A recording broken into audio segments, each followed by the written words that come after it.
Hello, everyone. We are getting ready to play. I mean, most of us are ready to play. That's a little too low. Let me fix that. There, well, that's a bit better. We are ready to play, most of us. Some people aren't connected to the Roll20. If people want to get doing that, if you guys can hear me, I'm deafened, so they can't. I don't think they can hear me. But speak of the devil, and she shall appear. We were just waiting on Evelyn showing up.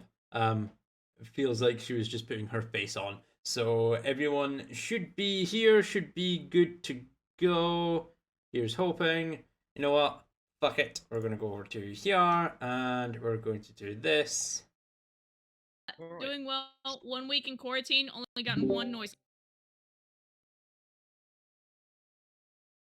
One singular noise complaint. Yeah. Neighbors are assholes. A little bit. Trying to fix webcams, make sure everything's nice and neat. Yep, there we go. How is everyone? Is everyone good to go? Gravy. Yeah. Good to play? Yep. David, you good? Yep, sorry, I was just looking for a bit to post up, but it doesn't matter. Right. I need to turn you back up a little bit because you went back to your normal microphone instead of your webcam on. Yep, be quiet. I mean, that's just what we want, a pop filter right in front of your face so we can't see you or anything like that, you know? Always.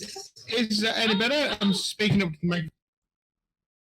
Yeah, let's just Turn it back down again. yeah, let's just turn you back down again. Yeah, that works out. It makes a real difference just how close I have the microphone to me and whether it's actually pointing at me or I'm...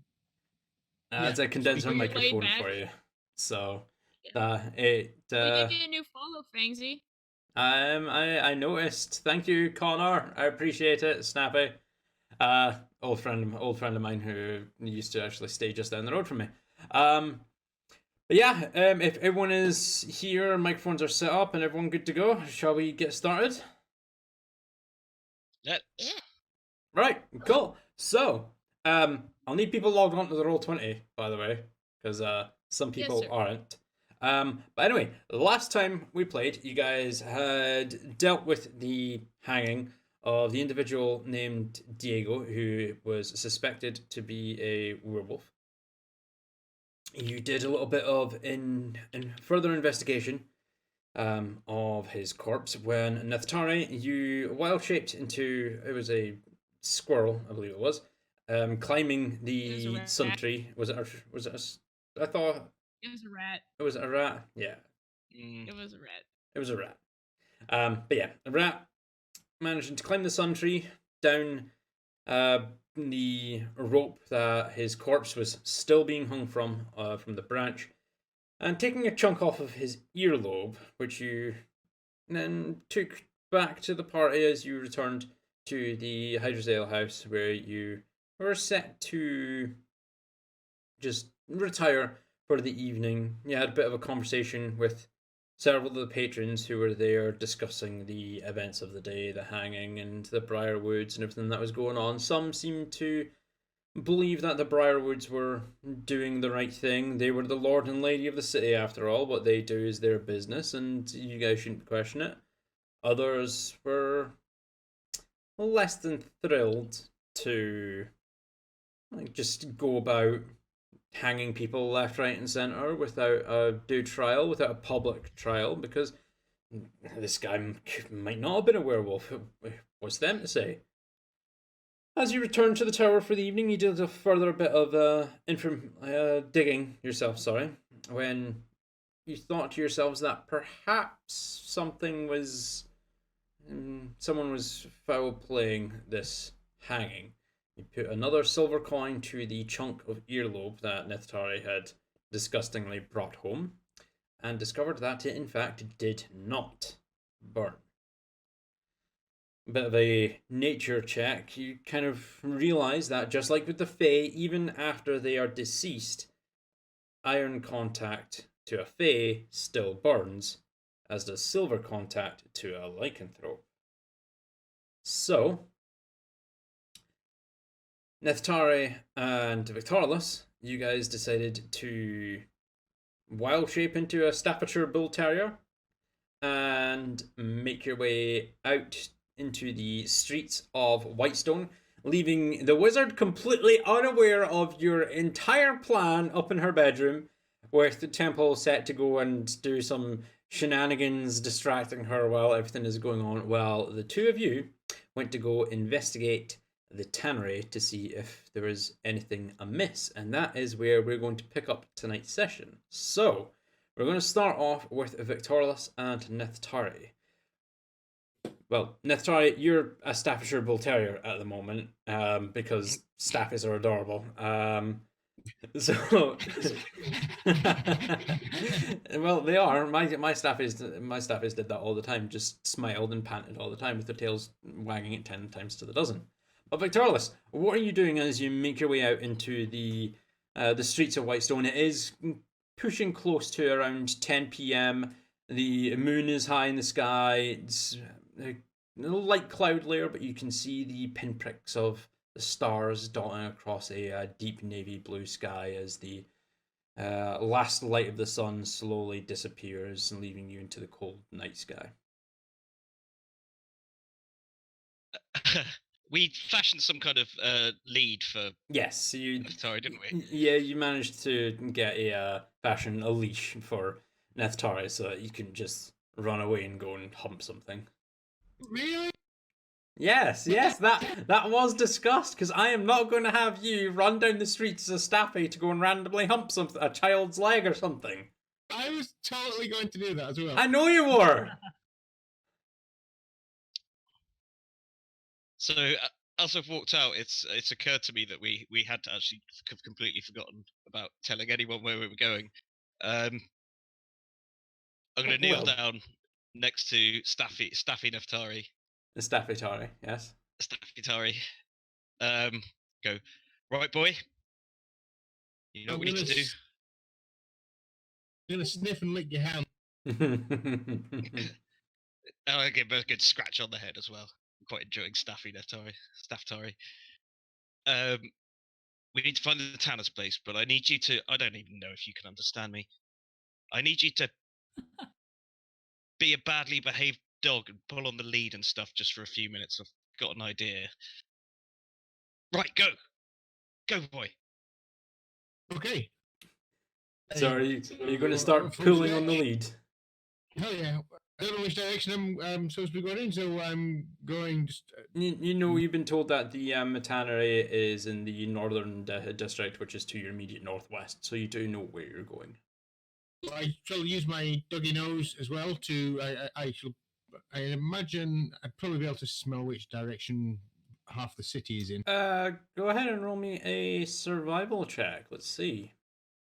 Because there are a lot of people, there have been a lot of people going out and about with the events of the hanging the other day. And the amount of people going around, the sights and smells, an unnatural 20. Yes, you're able to pick up the scent of a similar scent from the chunk of ear that you'd taken from the tanner Diego, and you are able to pick up that distinct smell. So you will be able to lead Victorlus in that direction. Okay, is there anything else I can smell? Just Yes.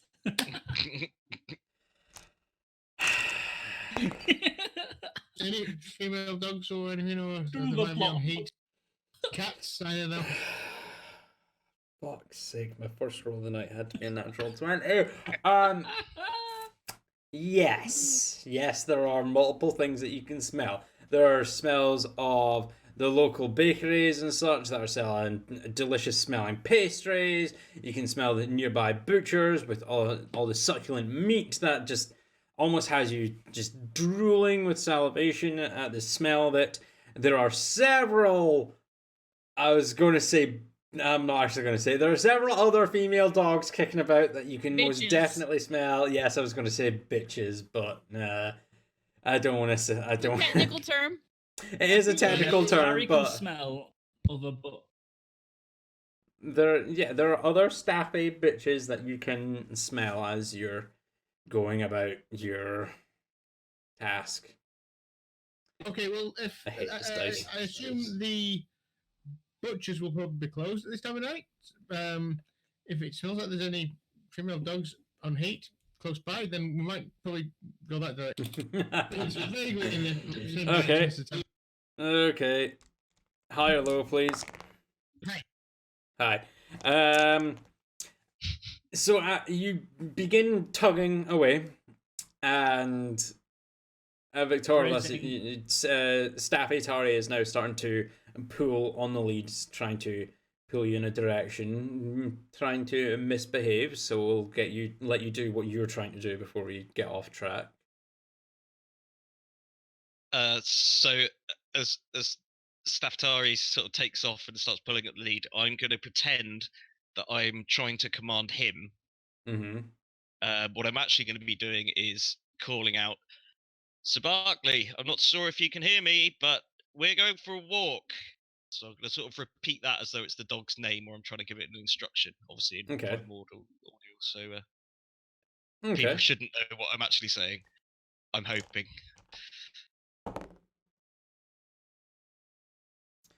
Okay.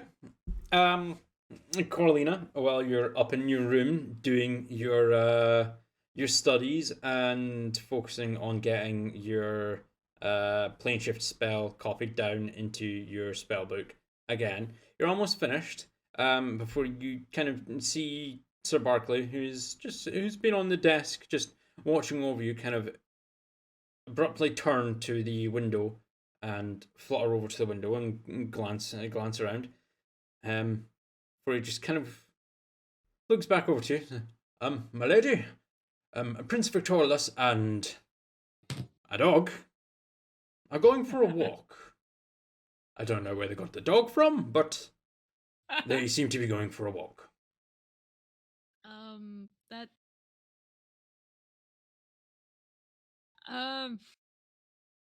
If you want to follow him, you can. Would you like me I don't- to make sure that the prince doesn't get himself into too much trouble? Sure, go on ahead. I mean, I'm almost done here, so yeah, go ahead. Of course, I will let you know where I am if they find something interesting or do something extremely stupid. And with that, he hops on the spot, kind of brushes open the window the rest of the way with his wing, and takes off soaring into the night sky. Victorious, you don't know if Barkley has heard you or not. So with that, is there anything else you want to do before you head off? No, I'm going to just be assuming that Staftari knows where he's going, and in his enthusiasm, I'll follow him. Okay, cool.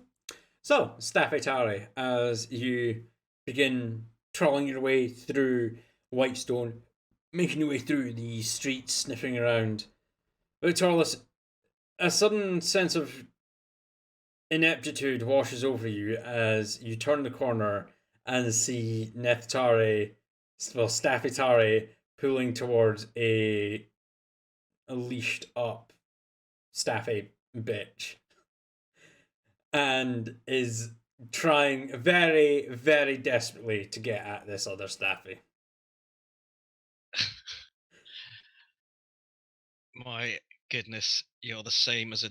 Well, nothing's changed really, has it? So I'm going to pull on his lead. So it's probably going to get to that point, when they sort of lead up and they're like almost gagging themselves on the lead because they need to And Neftari, go ahead and roll me a Neftari- strength check. Yes. Because I know staffies and they can definitely pull you With off the your dog feet. stats, though, remember? Dog stats. That's a 2. So no. As Victorious, as you kind of pull him back, like no, we've got a job to do. Let's go. Tug Staffetari away. Staffetari, you are unfortunately not able to get any closer to the Staffordshire Bull Terrier bitch and do whatever you want to it. following Victorious's commands, start leading your way out to the tanners. Go ahead, Nephthari, and call high or low once again, please. Hi. Hi. Victorious, it takes you and Staffitari about half an hour to finally make your way to the northern district. As you're on your way there, you do come across several more staffy bitches that you have to pull away Nephthari from. There is several links of sausage that have been discarded out from a closed butcher that delays your arrival to the tannery as Nephthari snatches them up and begins munching at them. And the moment you try and pull him away, he just kind of turns and growls at you as you try and approach his food. But half an hour goes by, you manage to make your way up to the northern ward, and you are able to successfully locate the tannery. Now, unfortunately, because my the way funding has worked, my pro subscription to Roll20 has expired until Wednesday, so we don't actually have any dynamic lighting for this map at this present time, unfortunately. But we are going to punt you over to this little map here. Let me take a look, see here. Yep, everything looks to be okay doke. There you go. So you guys are in full control of your tokens. Temple and Carlina, you guys aren't here at the moment, so you guys unfortunately won't have anything to do for the time being, but It's fine. you can go. As you guys take a look around, you notice that there are several windows, wrong thing, this one, that are leading into the structure. One window here, two windows here, and you have a doorway here that seems to be the main entrance.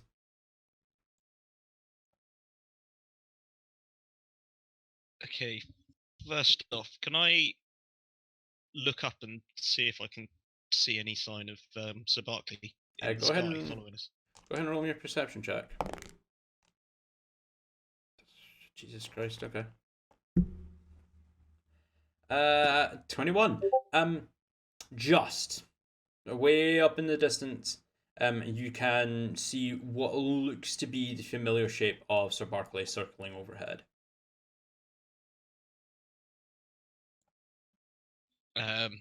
Okay, so I'll start kind of leading Staffitari round the window side of the house and see if I can glance in.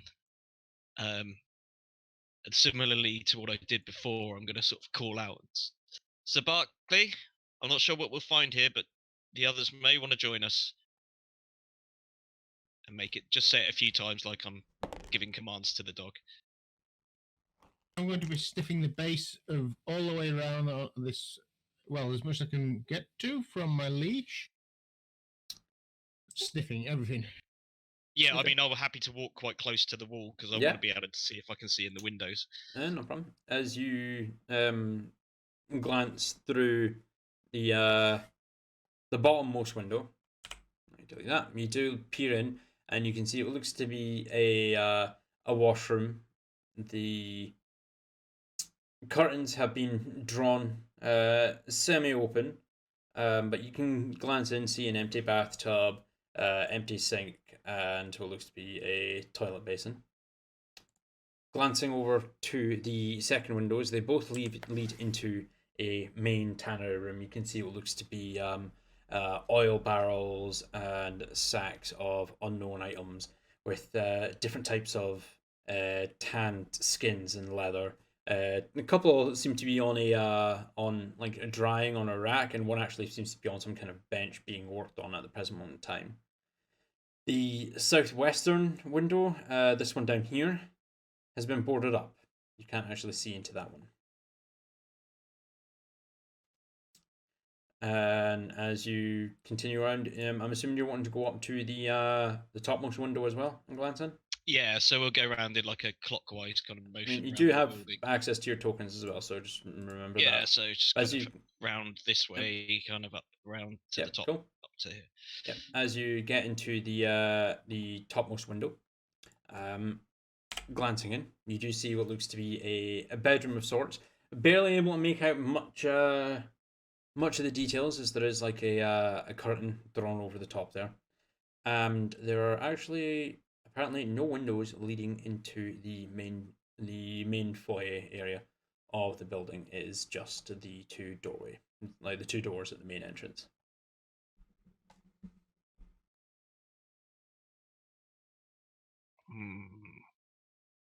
We'll casually meander around to the door. Okay.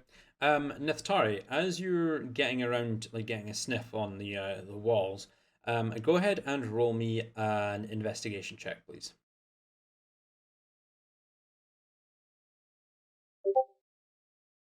18. As you get around the southwesternmost area, the windows that have been boarded up, you pick up a distinct scent of dried blood.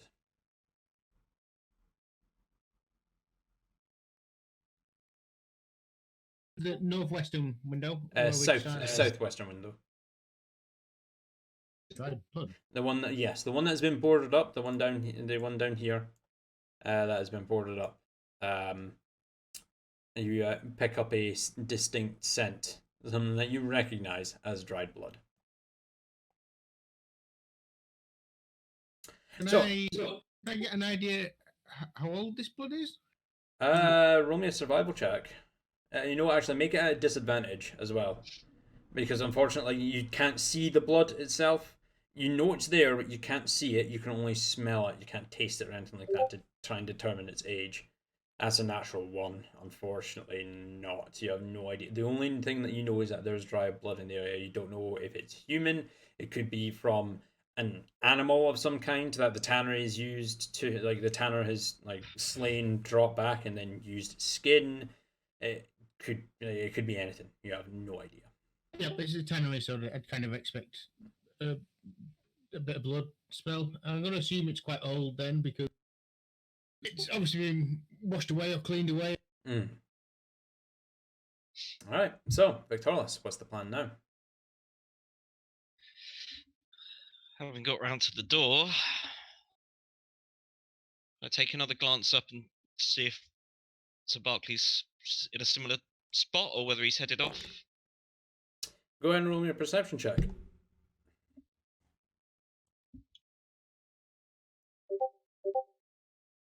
14. You can no longer see Barclay, so you can assume he's either gone back to the Hydrozale house to report what's happening, or you just can't see him. Okay. I'm going to have a quick scan of the door. Can I see any signs of it? If it's been forcefully opened previously. And then, failing that, I just want to check if there's any kind of traps. Okay. Go ahead and roll me 2 separate investigation checks. Okay, so a 22. That's for forced entry. And a 21 for traps. Well done. 22 on forced entry. No. It seems that the door has recently been painted. Not super recently. The paint's like, it's not like it's only just dried, but you can see like patches of fresher paint that are dotting the over the door, where it's like some patches have been missed. Could have just been sloppy paintwork. And as you finish your scanning of it with your 21, doesn't seem to be any kind of trap set on the door either. The one thing you do figure out though is that it is locked. It isn't locked. It is locked. Oh, okay.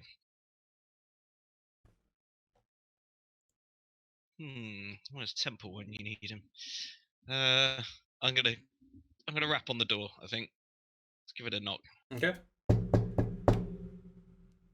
Knock on the door. Wait a few moments. Nothing.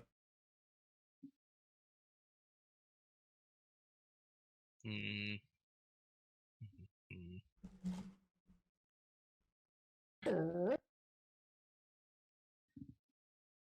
What's that, boy? What? I'm gonna kneel down. I'm gonna take Staftari off the lead. Okay. You smell something?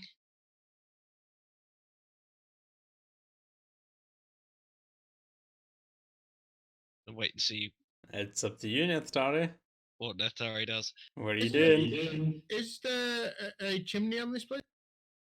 And there appears to be, from like a quick glance, yes. How tall is the roof? The roof is probably a good 25 feet up. Is it 2 stories? From what you can tell, it might be, or it could just be that there's a structure built above this thing.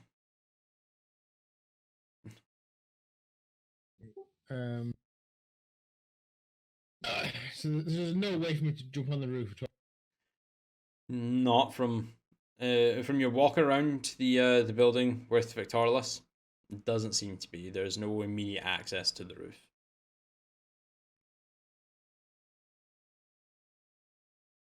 Right.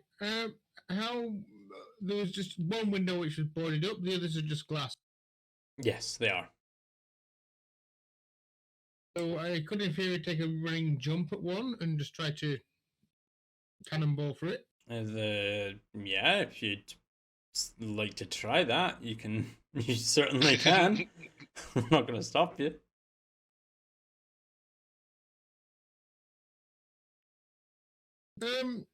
Yeah, I'll try that from the. It's one street. How many people are there on the street? Just a quick glance around with your passives. There are still people kicking about. There's still a lot of talk about the hanging of the day. People have been out drinking, a couple of drunks. There is a couple of guards stationed around, but they're not watching you. And you are quite out of the way, so you never know. If you're lucky, you might be able to break into the window with a window without being spotted. Yeah, and was one side of the house a back alleyway, perhaps, or a quieter street? There was, yeah, the one to the north was a quieter area, from what you can tell.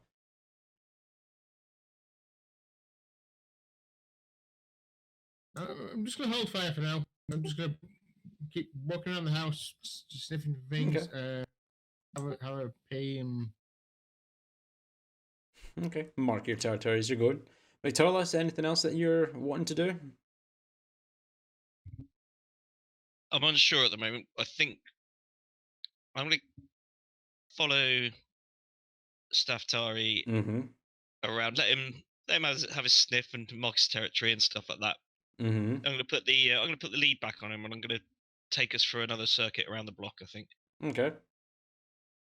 Just want to ascertain how busy the streets are and what sort of people are around that time of night. Okay. Passively for both of you. You can tell that it's slowly starting to die down, the activity in the city. It's getting quite late. Lots of the nearby shops have already shut or in the process of shutting. The guards seem to be not really paying attention. Perhaps they're going to be having a change of shift. But from what you can tell, if you were to wait another 10-15 minutes, you could probably get away with breaking them through the northern window without being detected. That was what I was eyeing up. Mhm. So yeah, I'll keep walking Staftari until he's hoping that he's not going to have a shit and I have to pick it up off the street because I've been wearing a plastic bag. But providing that doesn't happen, I left the plastic bags at the stairs. I left my. Alexa, shut up! I hate her so much. I need to turn her off. Anyway, I'm surprised we haven't seen any cats. Actually, no, sorry, high or low? I can see a cat. hi. I can see a kitter boy as well. That's Gatsby. Yeah. You need to stop going high. About 2 minutes into your walk, Victorless, you glance over as there's a tug on the lead, and you glance over your shoulder to see Neftari squatting, taking the biggest shit you have ever seen at the corner of the building. Just because a little PSA for you guys: Staffordshire Bull Terriers, they may be kind of small dogs, but they leave a lot of mess, let me tell you. But yes, this is a massive shit this dog has just left before you. Just gonna look down at him. Neftari, you never cease to disgust me. Hey, there it is. I'm looking up. Strike it off your bingo cards, Like my tail out. Everyone drinks. As you kind of say that and mutter to yourself, you just hear off in the distance, "Oi, gonna clean that up, aren't you?" Yes, sir. Clean that up. Wag. Tail wagging as staffies get super hyper after they've had a poo. So, can't believe I'm doing this. Take my 2 short swords out and kind of try and use them like I'm pulling Roll a for burger off the grill. consistency. Roll for consistency. Oh no, I've already rolled for that. It was the high-low. Oh no. Go ahead and Victorless. Go ahead and roll me an acrobatics check. Let's see if you're able to use your short swords like chopsticks and pick up this massive pile of poop. 8. Surprisingly, though, yes, it doesn't break into smaller chunks, or, well, the large chunks that are already there don't break into smaller chunks, and there is what looks to be a bin nearby that you can kind of drop everything into and clean up your dog's mess. As you finish off the last piece, you kind of look at the tips of your short swords that have been smeared in staffy shit. And just hear in the distance, "Well, at least someone picks up after the dog. I mean, I asked you to. Didn't say you had to." Just turn and mutter, arsehole, under my breath so he doesn't hear me, and continue my way, balancing let's these 2 short see. swords. Hey, see. does Nah. that count as an enchantment now? Roll for poison when you strike someone with. Yes, Roll let's for dysentery. roll for dysentery as you're struck with a +3 shit smeared short swords. Shitty sword. Shit smeared short swords. Sure, let's go with that. But yes, after dealing with the mess that Neftari left for you, it seems to only be 1 or 2 guards kicking around. The street seems kind of empties out, and you believe that you could either break into the window or do whatever else that you might need to in order to get into the tannery.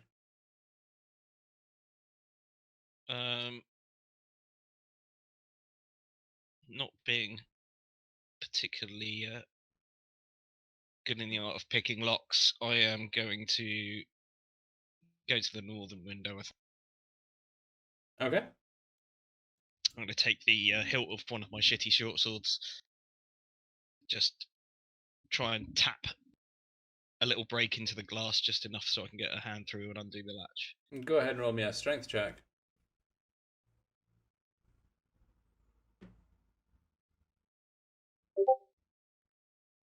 Unnatural 20. You do tap it with the pommel of your short sword, and you manage to crack the glass, and it kind of spiderwebs and splinters through the pane. But as you kind of glance into it, you see that there is some kind of wire mesh running through the glass itself. Seems to be kind of reinforcing the glass itself.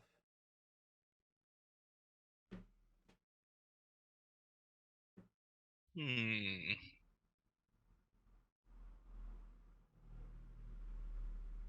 I'm gonna give it a slightly harder whack and see if I can just puncture through that. Okay. You're trying to do this quietly, right? As quietly as possible. All right, I go imagine ahead the glass and- breaking would be the loudest thing. Go ahead and roll me another strength check, and then roll me a flat stealth check after that. Because you are quite a careful individual. I'm not going to give you disadvantage for this. 5 for the strength, 25 for the stealth. So you give it a solid whack. Doesn't do anything else to the glass. The way the wire mesh is kind of holding it all together, it just kind of billows in like it's kind of gone soft, like safety glass does after it's been impacted. It does just like kind of concave in, but as you hit it, doesn't make that much noise. And glancing around over your shoulder, guards don't seem to have paid you any attention. You can try again if you want. I think I figure I made a decision to try. I might as well give it one more go before I think of something else. So yeah, I'm gonna Right. give it another. One another more bash. strength check and another stealth check, please. 10. And 16. Okay. With the 10, the DC has been dropping as you've been continuing to do so. But yes, the small, like the thin wire mesh that's going through the window does finally give way. You are able to crack open the glass pane. It does actually come away from the frame intact. Some tiny little shards of glass drop to the ground and just kind of clink away as they hit the floor. But as you glance over your shoulder, no one seems to have taken any attention to you. So you now have access to the northern window to open the latch and climb in if you'd like. Yep, I'm gonna do exactly that very carefully. Okay. I'm gonna open the window and then I'm gonna grab Staffitari and I'm gonna hoist him up and Okay. Hoist Staffitari and pop him into the room, and you're then going to climb in after yourself? I will. Yep, once he's in there, I will climb in. Yeah, you are able to climb in. As you can see on the map itself, we've got a single bed just to your right with a bedside cabinet with two kind of soft drawers, small drawers. Sorry, a tail chest at the bottom of the bed, and what looks to be a bookshelf with a extinguished candle on top, just to your immediate south. As Staffitari sees the bed, immediately launches on top of it and starts spinning around like a fucking numpty before lying down and claiming the bed as his own. Because that's what Staffies do. But that's all you see in the room so far, passively. Just sniff the bed as well. Sniff the pillow, sniff the... Sniffing the pillows, sniffing the covers, the mattress, everything that's there. It just gives you a stronger scent of, a fading scent, but a stronger scent of Diego, the tanner that was hung earlier in the day. Anything on the bedside table I can smell? Nothing there, no. Not on top, and nothing catches your nose within the drawers either. Smells of sweat. Diego. What can I get about the smell of Diego? Now my dog. Right, in his sort of... Well, in his space. In the space, it's heavily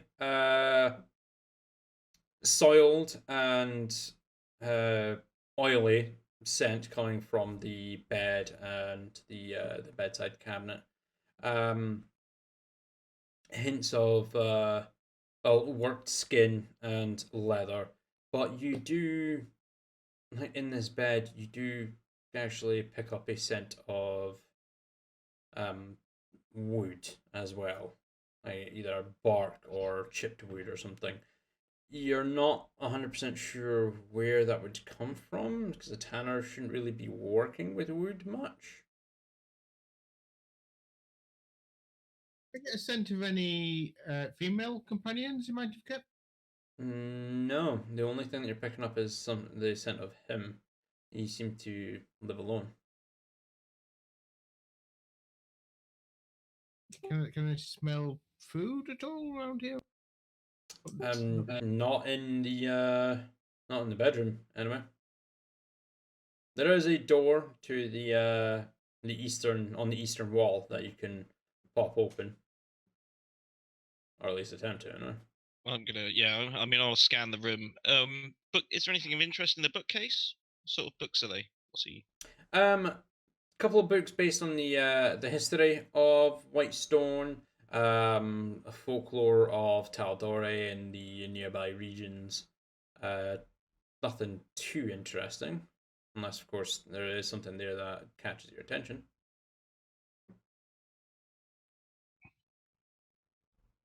You're looking for anything in particular? I wondered whether there was, anything that could be construed as linked to werewolves or anything like supernatural. Um, I mean, there was something that caught your eye, which was about Whitestone and the nearby area. Go ahead and roll me an investigation check.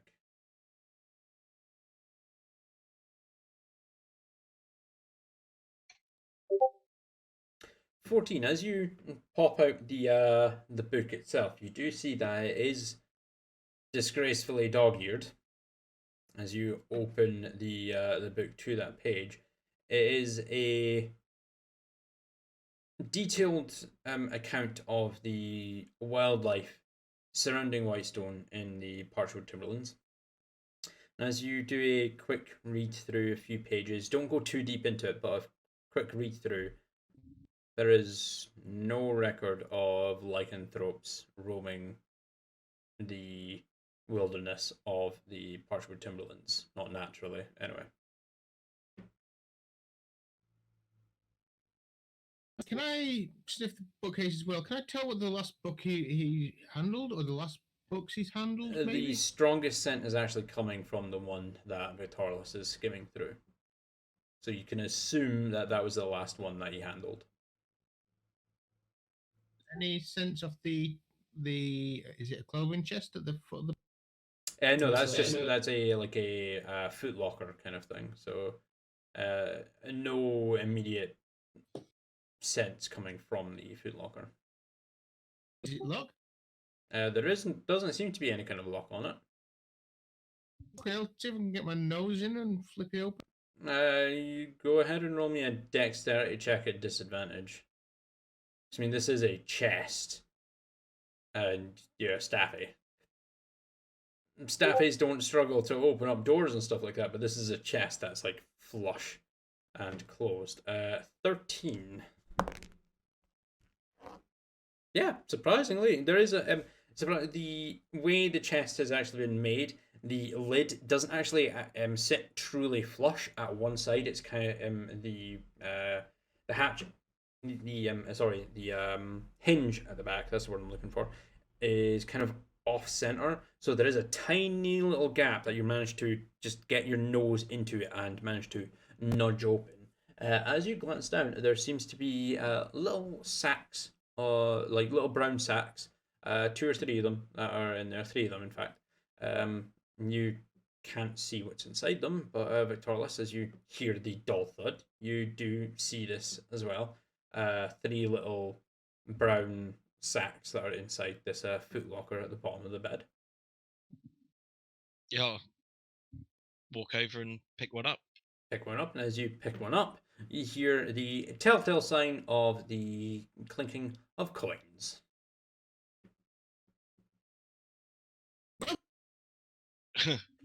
Yeah, quite boy. Check the others. Yeah, as you could lift the we- first one, it sounds like coins. The second one sounds the same. Third one, exact same. The first one seems to be the heaviest, and the third one just after, like just below that. The second one was the lightest of them all. Oh. How much could I estimate roughly, ballpark, how much gold would be there? You have no idea without opening them up. Yeah, I'll take one. I'll take the smaller of the bags and open it up and just check what's the actually. lighter one. Yeah, the lightest light of them. one. Just As you open it up, you understand why it's the lightest, because there's no gold, silver, or copper inside them. Inside this sack, there is 250 platinum pieces. well, boy, you look like you were saving up for something. Wag, wag, wag, wag, wag, wag, wag, wag, wag. I'm gonna tie the sack up and place it back into the chest. Okay. Close the lid. It's okay. We're coming back for that. I'm gonna head over to the door, put my hand on the handle, and then Okay. I'm gonna try and Staffitari up to sort of get excited to run through the door if I open it. Okay. Come on, boy. Ready? You ready? Gold on the other side. If there's someone in there, I just want them startled where Staffy were. All right. So, as Staffitari, are you getting yourself ready to lunge through the doorway? Oh, yeah, I'm in super excited mode now. Super excited, down, ready to play. Someone's through the door. Someone's getting ready to play. You're going to jump on them. You're going to lick their face and just get belly rubs. And as you open the door, Victorious, Staffitari, you go belting through, and there is nobody there. I'm going to circle the table a couple of times, and I'm going to look for scraps of food. Sniff all the things. Sniff all the things. There is no food, unfortunately. As you glance around, this person was Diego was extremely clean from what you can tell as you're going about your business. The fireplace there are a few like unburnt pieces of timber that are in there, but from what you can tell, the place hasn't really been occupied for a short period of time anyway.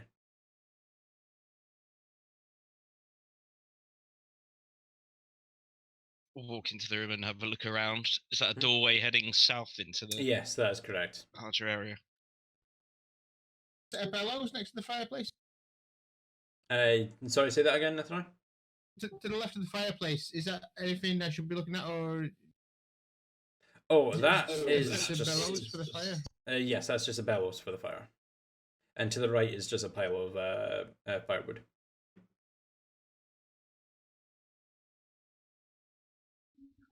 Did I remember to check under the bed in the bedroom? Sorry, say that again. I don't think I remember to check under the bed in the bedroom. You did not. You can always go back and check if you want.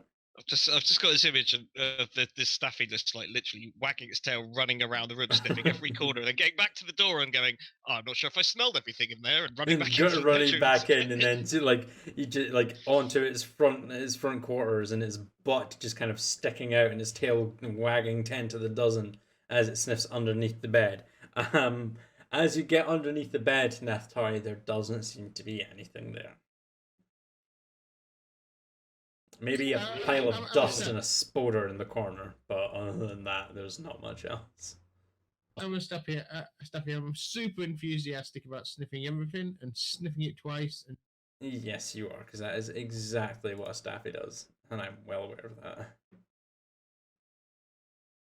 Okay, well, before I leave this room, I'm fairly assured that this is empty, and it has been for a while. Mm-hmm. I'm going to go back over to the chest. I'm going to take those bags out and put them into my quiver. Okay.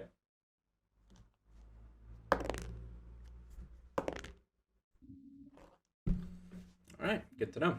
I won't add them to anything to my inventory. Not just they're in my quiver. I haven't checked it all yet, so I Yeah. don't know. You can go ahead and add the 250 platinum pieces to, because you know that is there. The rest of it, Okay. you're not sure of. 250. 250 platinum pieces, yeah. Holy mama. That is the equivalent of 2,500 gold.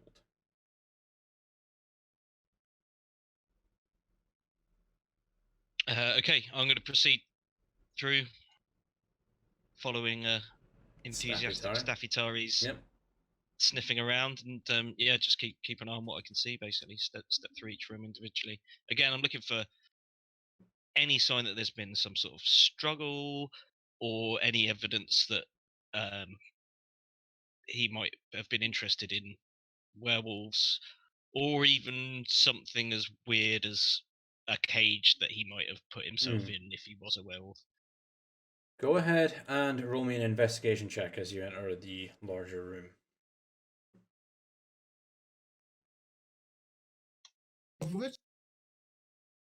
Sorry, say that again, Nathanael? You cut out there. Both of us do the investigation check. You can if you want to, yes. 22 and a 13. Nestari, on your 13, as you're sniffing around, as you enter this room, you do pick up the sense of 2 extra scents. From what you can tell, there are 2 different individuals. They kind of mix in with Diego's scent as you're sniffing around. The strongest point seems to be actually coming from just south of the center of the room, which then slowly fades out as it heads to the northern door that you just passed through, and then disappears as it heads out towards the main entrance. Victorless, as you glance around with your, what was it, 22? Yeah, 22. You can see the telltale signs of a scuffle in this room. There are like black scuff marks from shoes on the wooden floor. Like some of the tanned leather pieces that are on the racks have been tugged out and pulled off and are like kind of offset and skewed. Some of the hanging like already tanned pieces have been knocked off of their hangers on the wall and are now strewn about onto the floor. And as you kind of kneel down and look closer to it, you can see that the scuff marks seem to be get kind of are heavy towards the door, light towards the southern center portion of the room, and lead out towards the street through the main entrance.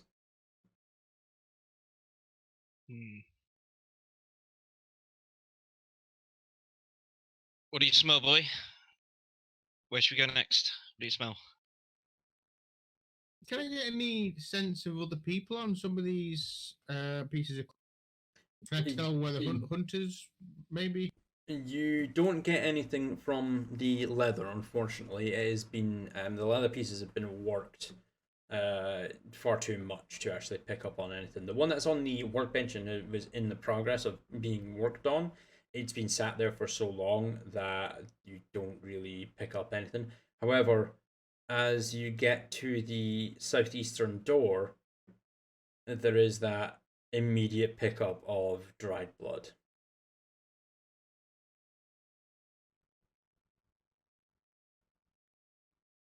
Barrels, they smell of anything?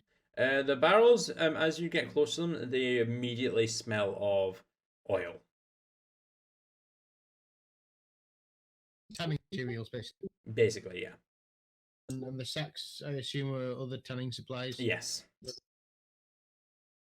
Normal tanner stuff. Okay. Yep, just normal tannery stuff. And as you manage to like glance around the rest of the building, everything seems to be just normal from what you can tell.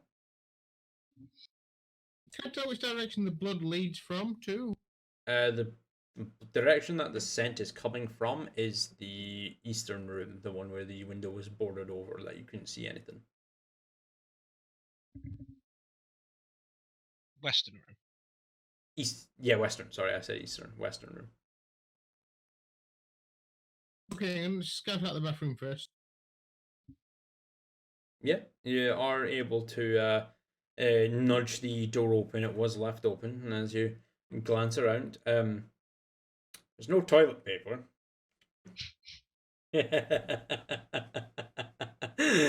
Sorry, I had to make that. I had to say that. But no, the toilet seems quite clean. The basin is dry. There's what looks to be a dirty washcloth set beside it. Can I The- smell from the smell of the toilet whether he seemed to be in good health? Go ahead and roll me Dr. an Dog. investigation check at disadvantage. Because you're a dog smelling a toilet bowl. You're not a doctor doing like checking on a stool sample. A disadvantage, please. Roll again. So that's an unnatural 20. And an unnatural 19.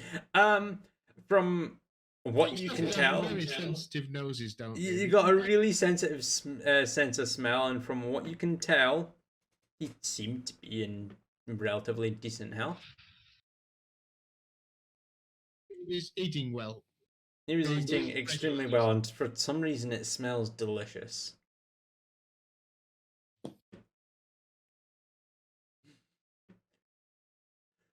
It smells around the bath apart from soap.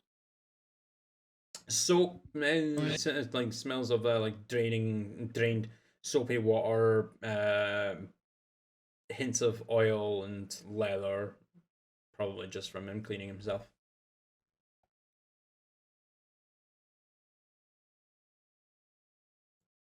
Okay. Vic, have you been in here?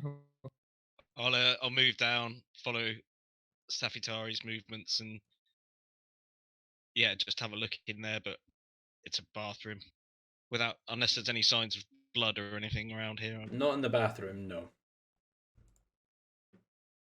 In which case, I'll move over to that other door, and I'm gonna attempt to unlatch it and open it. Okay.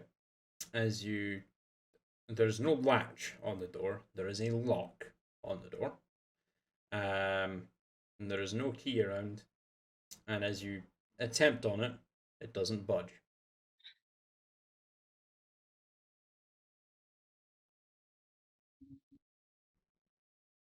Would he keep looking down at Netara, even though I know he probably can't understand me and certainly can't answer me? Would he keep a key in here? Didn't keep a lock on his chest of platinums, so I'm going to smell a lock, and then I'm going to see if we can smell anything similar to the smell of the lock anywhere around. Go ahead and roll me an investigation check.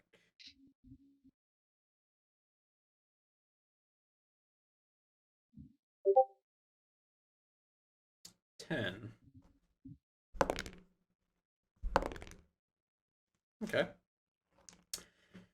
As you kind of nudge past Victorious and kind of hop up to on your front paws to the lock and give it a sniff, the lock and the latch itself, you can working with metals yourself in the past, you know this is a distinct smell of brass.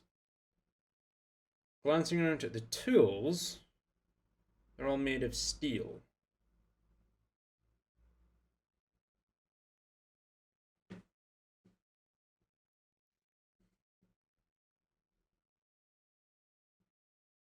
Take that what you will.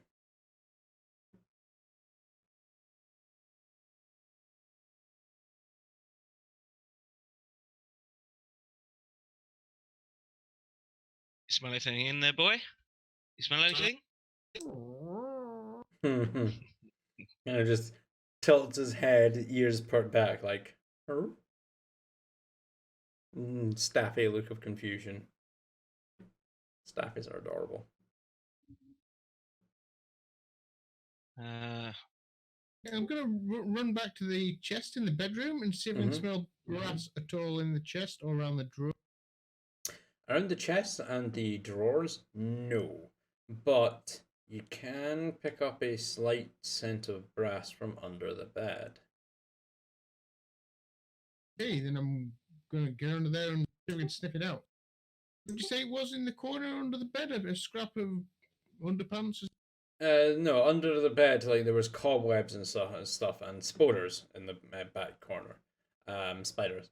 But as you manage to kind of shimmy your small staffy body under the bed and kind of paw at the cobwebs, there underneath the cobwebs is a brass key.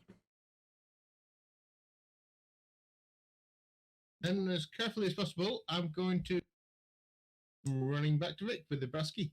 You manage to Pick it tilt up. your head and lick at it and manage to gently scoop it up in your mouth, shimmy your little staffy butt out from underneath the bed, and kind of you do as a staffy, absolutely saunter back, tail wagging, like really happy, like yes, look at me, I'm such a good boy, look what I found, and just like kind of nudge at Victorious' hand and passing the key to the door. That's some good detective work, boy. Well, providing this is the right key, and I'm gonna put that into the lock and see if it opens. And it doesn't work. No, I'm fucking with you. No, it does. As you enter the key into the lock and give it a turn, there's a bit. You struggle just a little bit as it seems that it hasn't been used in quite some time. It's like the lock is, it's not rusted over, but it's just without being used, it's gone kind of stiff. But you manage to work the key, give it a proper squeaky turn, and eventually the latch clicks and you are able to open the door. Okay, is anybody else really excited now? Me somewhat. Alright, so are you guys going into the room? Yeah, I'm gonna gently and slowly and carefully open the door. Mm-hmm. I'll open it enough that Staffitari can go in if he wants to, and then I'm just gonna keep pushing it open to start to take a look of what's in there. A speeding bullet. Inside, there are damaged and broken weapons, bloodied, broken shields, and several corpses that are in the room, decaying, decrepit, dried blood staining the floor.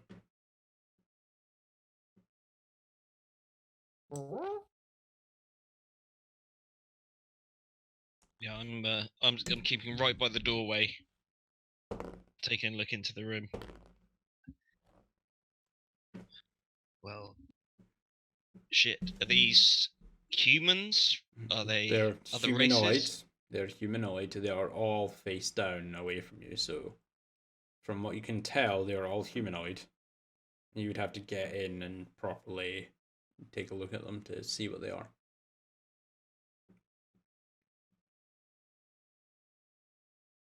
Can I tell by the smell how long they've been dead? Go ahead and roll me an investigation check.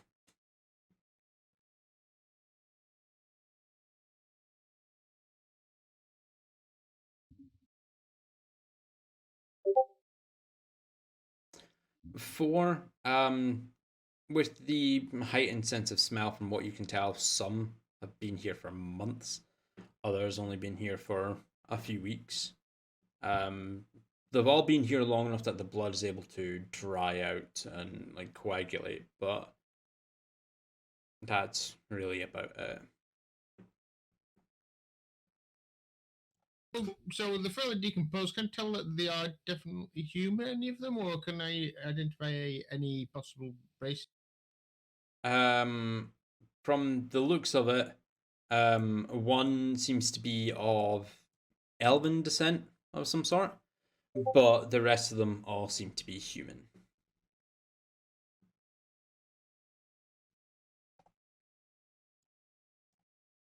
Can I get both of you to roll me perception checks quickly? Yeah, seeing as Staffitari's already kind of run into the room, I'm less concerned about going in there myself, so I'm actually going to go in and approach the bodies. Was that, sorry, perception? Yeah.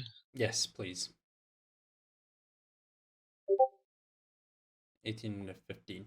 So sorry, Victorious. You just said that you were approaching the bodies. Yeah, I was hesitant about going into the room, but with Staffitari running in there and sniffing around everything, I'm less concerned. As you so move in and... as you cross the threshold, you hear with a 15 and an 18, you both hear a soft click to your north as you cross the threshold. And then voices. I don't know why. Thought I heard something going on at the bedroom window, but I wasn't too sure on it. But now I can hear what it sounds like a dog barking, and there seems to be movement throughout the windows. Strange, since we just hung the guy. Yeah, let's go and take a look. Someone might be stealing.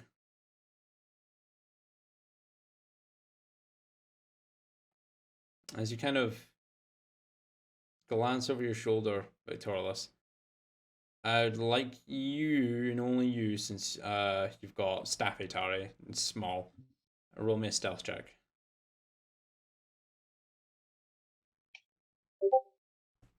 Oh, that was close. Can I use one of my thingy McDoobry dice? Thingy McDoobry dice? Yeah, I've got what is it? Shadow something thingy. Gift of the Shadows, which is a D4. Go right ahead and do so.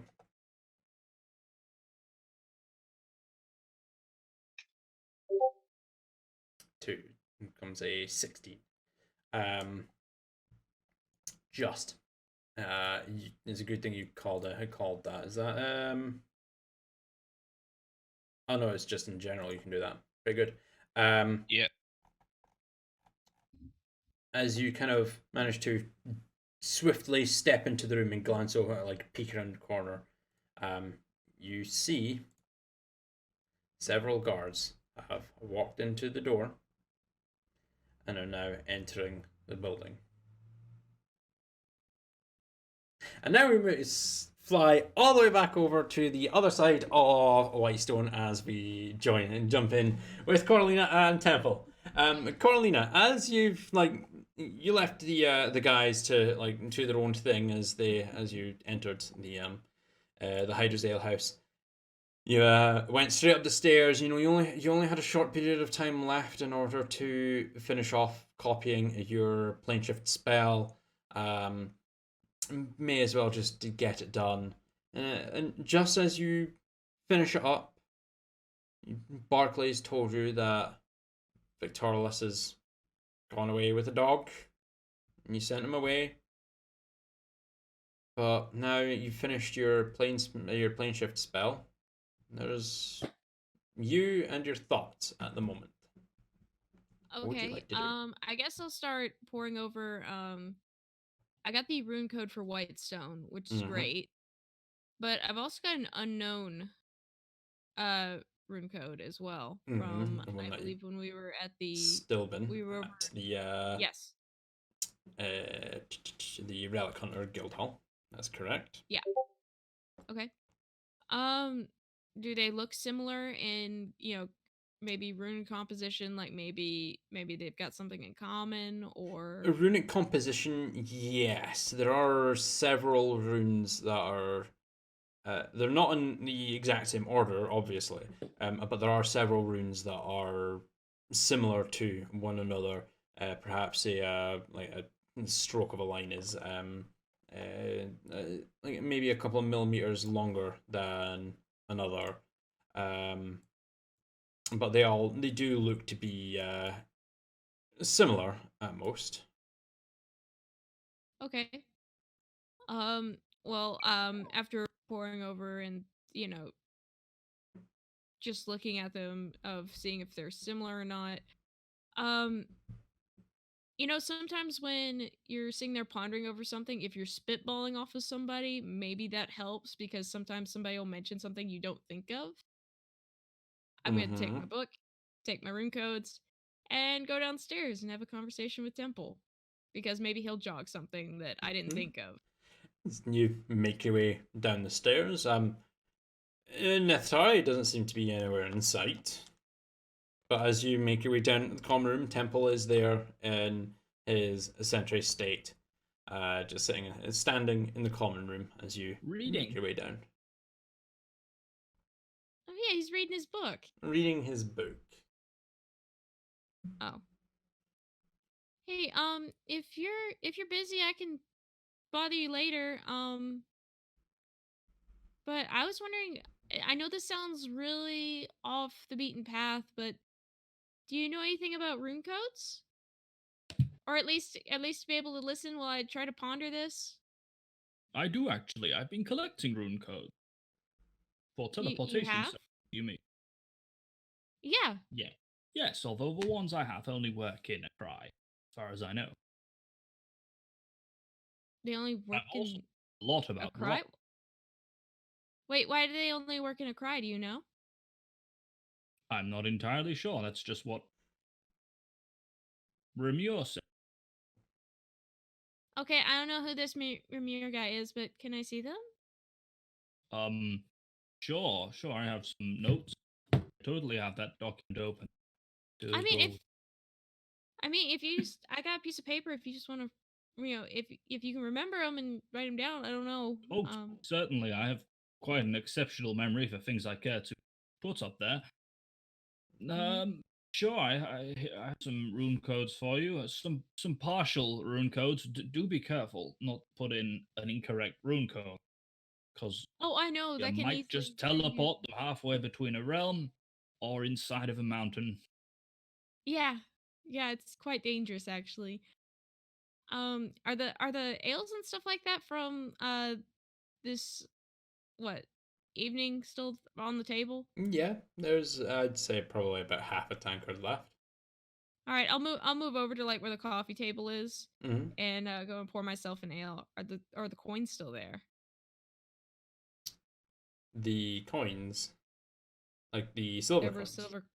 the silver coins. Yes. Yes, there are 2 silver coins there. Okay. I don't know about you, but I don't think Neftari would leave these around. What? What's up with these? What am I looking at, DM? The 2 silver coins that Victorious and Neftari used to test the very small chunk of earlobe that was stripped from the hanged man before Victorious and Neftari disappeared on their little reconnaissance mission. Oh yes, I believe they had one of their incredible plans. Tari turned into some kind of small four-legged mammal, and Neftari took him for a walk. I think their intention was to check out Hannah, see if there were any signs of mischief. So anyway, about these rune. Uh, that just I have that just seems information on 8 different teleportation circuits. okay. However, it's my understanding that they only work in the continent of Cry. Although I don't know much about teleportation circles, I suppose a fish powerful enough magic might be able to give them that kind of distance, but I was told not to even bother trying. Who were you told not to even bother trying? Because teleportation circle rune codes should work as long as they're on the same plane of existence, really. Really? Perhaps Yes. I'm uneducated then. Or some I'm a conjuration trickster wizard. got I hold kind of of my know note, this. wrote this down themselves, completely ruining this.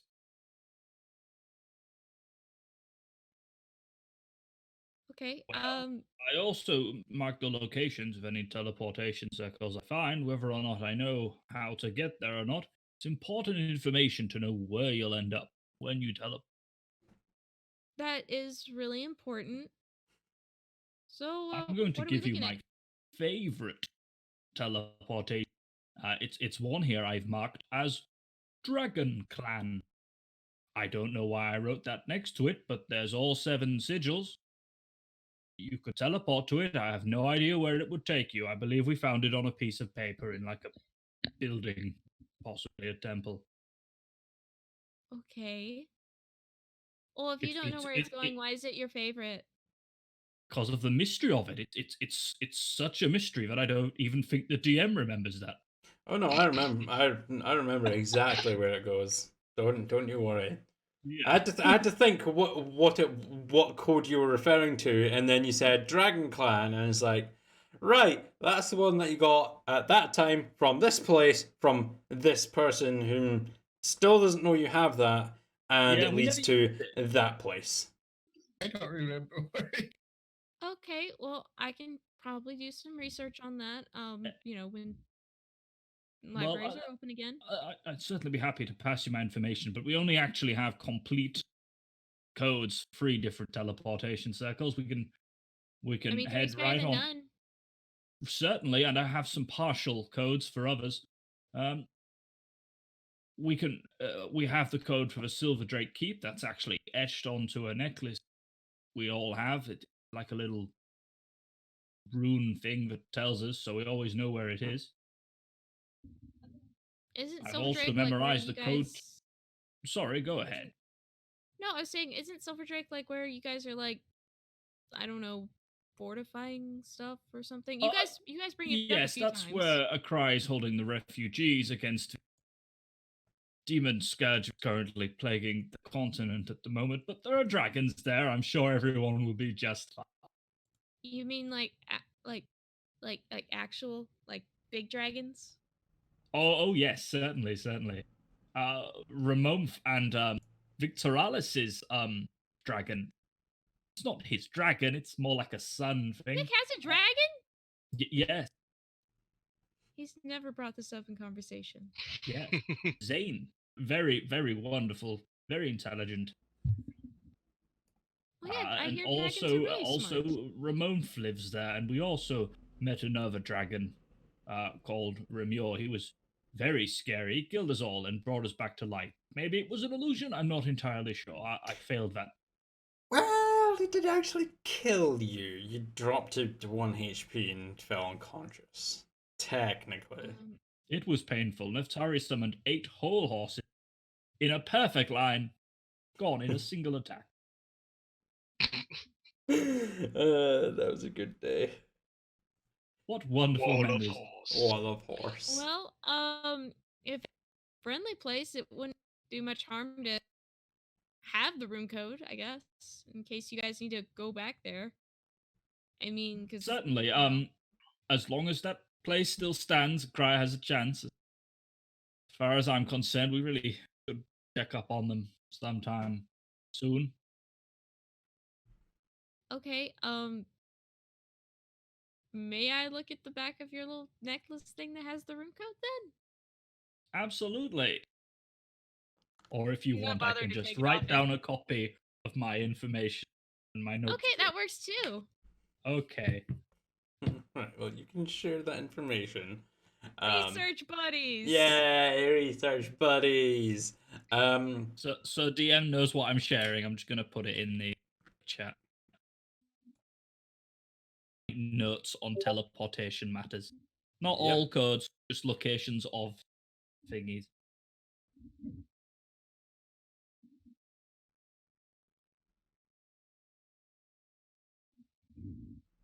Very comprehensive of you. Yes. Remember the one to Steam Scar, you know. Look at Yes, my note. mystery voice from above. Your renown with Coralina has increased by 1. I pay Yeah, particular I remember attention. that one, yeah. The need to know this kind of information can be particularly pertinent in any potential battle.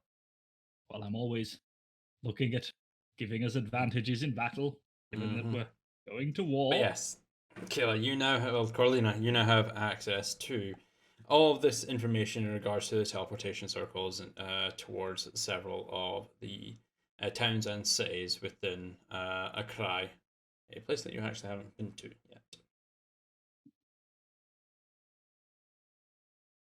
I mean, yeah.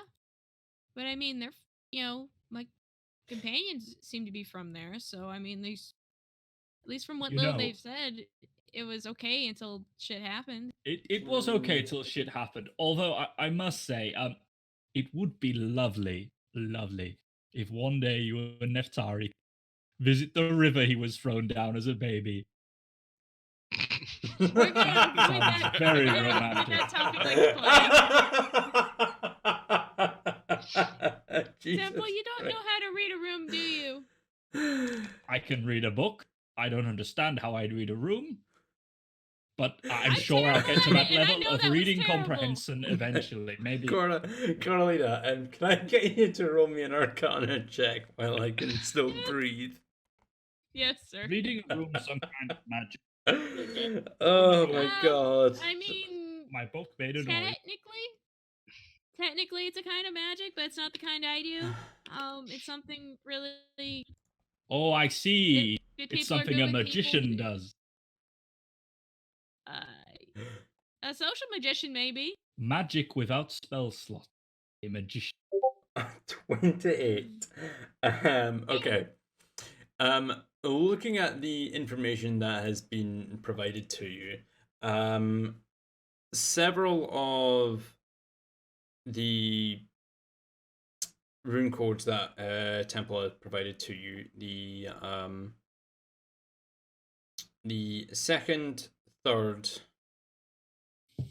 fourth, fifth, and last rune code. So the one for brevity's sake, the one to Silverdrake Keep, Silverdrake, Steam Scar, the partial code to Dovaheim, and the partial code to Umberport. They are all written with similar runic etchings. They look nothing like the ones for Whitestone. And the Dragon Clan, so the second last code, again, look completely different from all three sets. What you can tell off your 28 is that there are unique runes that are, runes that are unique to different areas of the world. So one rune may never actually appear here in Taldori, but it may show up in Akrai or somewhere else in the world. Do you know how these runes function? Do you think it'd be possible to create a teleportation circle? Oh yeah, it's easy. Even with a significant amount of work? It's easy, yeah. All you gotta do is cast easy. teleportation circle on the same spot every day for like a year. Oh, is that all? Oh, that's wonderful. Yeah. That's only like 0.1% of my expected lifespan. Let's just go. Let's start now. Carolina, can you go ahead and roll me a perception check? Of course.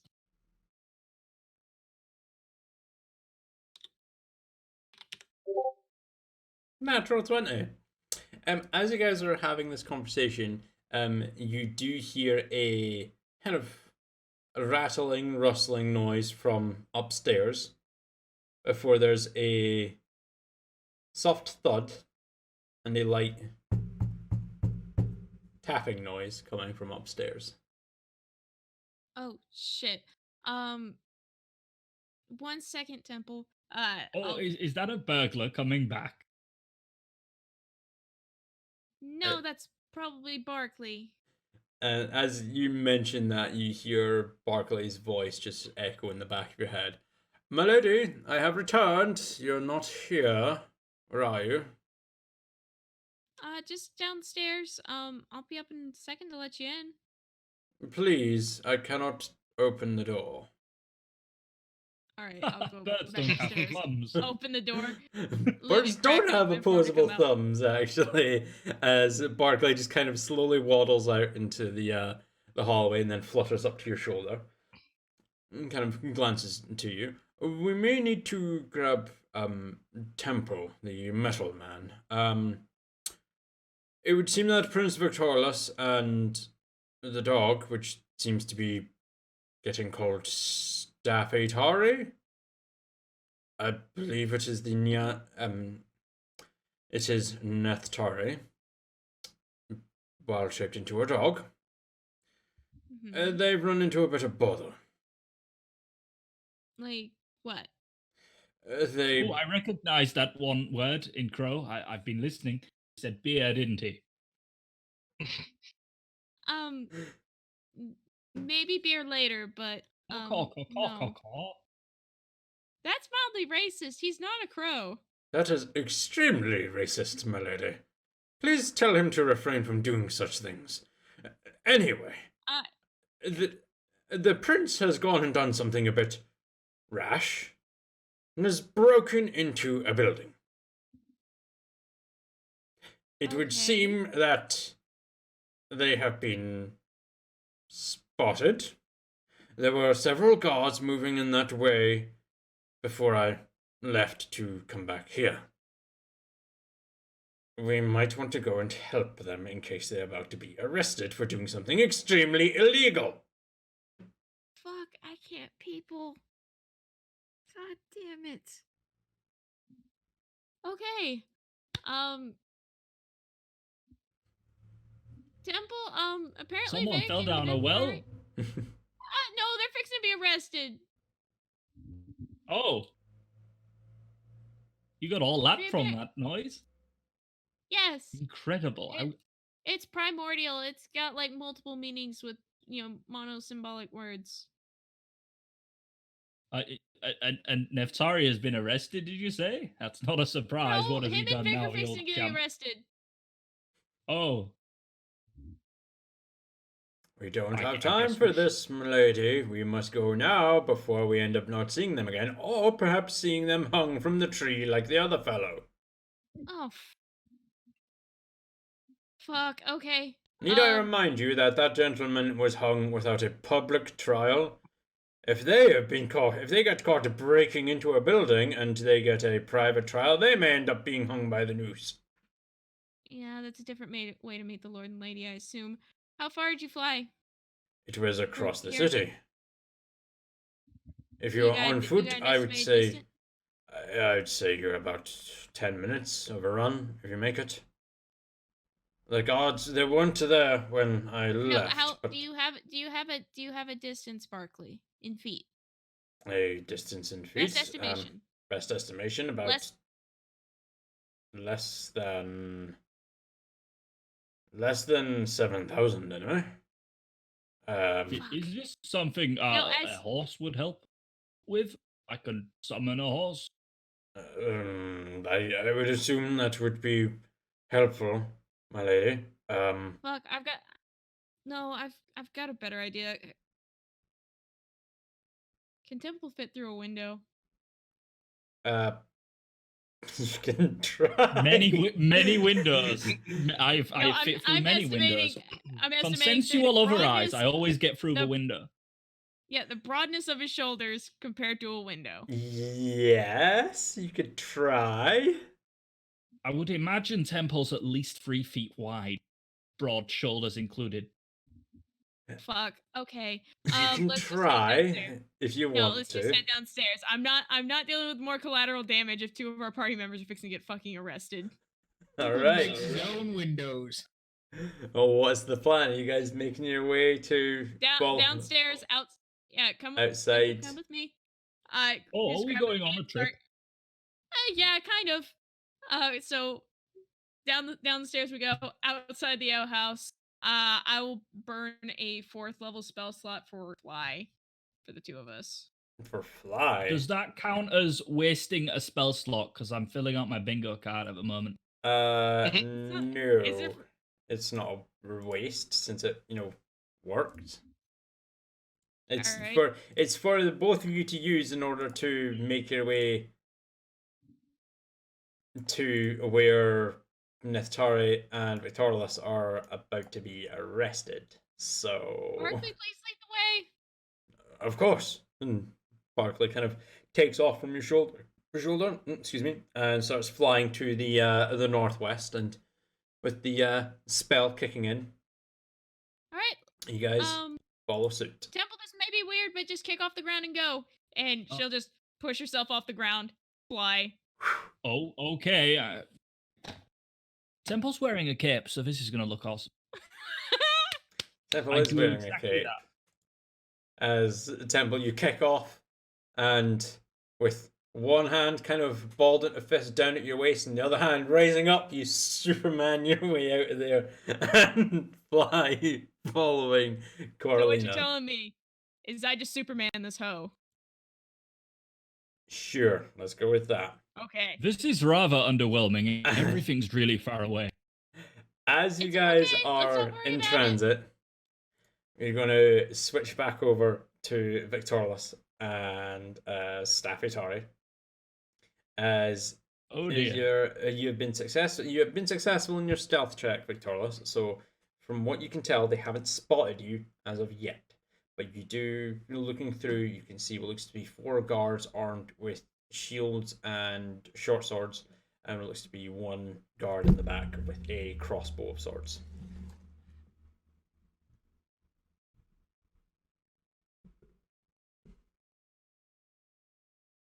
You're muted, my guy. I can't hear you. Sorry. Sorry. Well done. Yeah, so I'm going to move myself to the back of that part of Yep. bodies, and I'm going to. I don't know if I'll have time. I need to take a minute to do hide in plain sight. But essentially, I want to try and make myself look Like a corpse. like a corpse. Okay. I'll use minor illusion cantrip to cast kind of some dried, aged blood around where I begin to settle. Yeah. As I'm doing so, I'm going to kneel down and very quietly with Staffitari, I'm going to go home, boy, go home, find home, go home, home, find Coralina, go on, go home. I'm going to try and tell him to basically run out. Staffitari, are you going? Do you listen to your command? I'm going to try and grab a bit of one of these corpses. Is there an arm free or something like that? Surprisingly, all of the corpses are intact. Oh.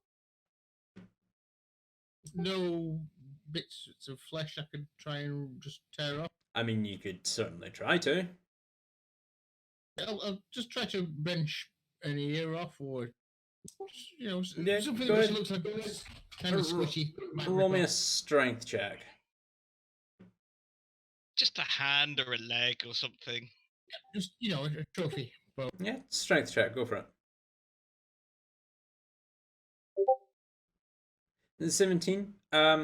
Takes you a few seconds, but you are able to strip off like a portion of a hand.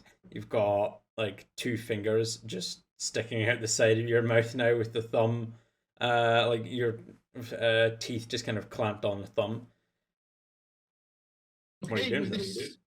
I'm going to go back into the main room. Mm-hmm. Growl at these guys. And as you growl at them, they all kind of just like the one in the front just kind of raises his sword towards you, and it looks to be a dog of some kind has managed to make its way into the building, and it's got, my God, that's fingers in its mouth. Men, get ready to put this savage thing down. No. Oh, As no. It's the ending of Old Yeller all over again. They slowly begin approaching the room. We're gonna just try and dart through the legs and get out of there. Dart through their legs. It's like a cartoon. I need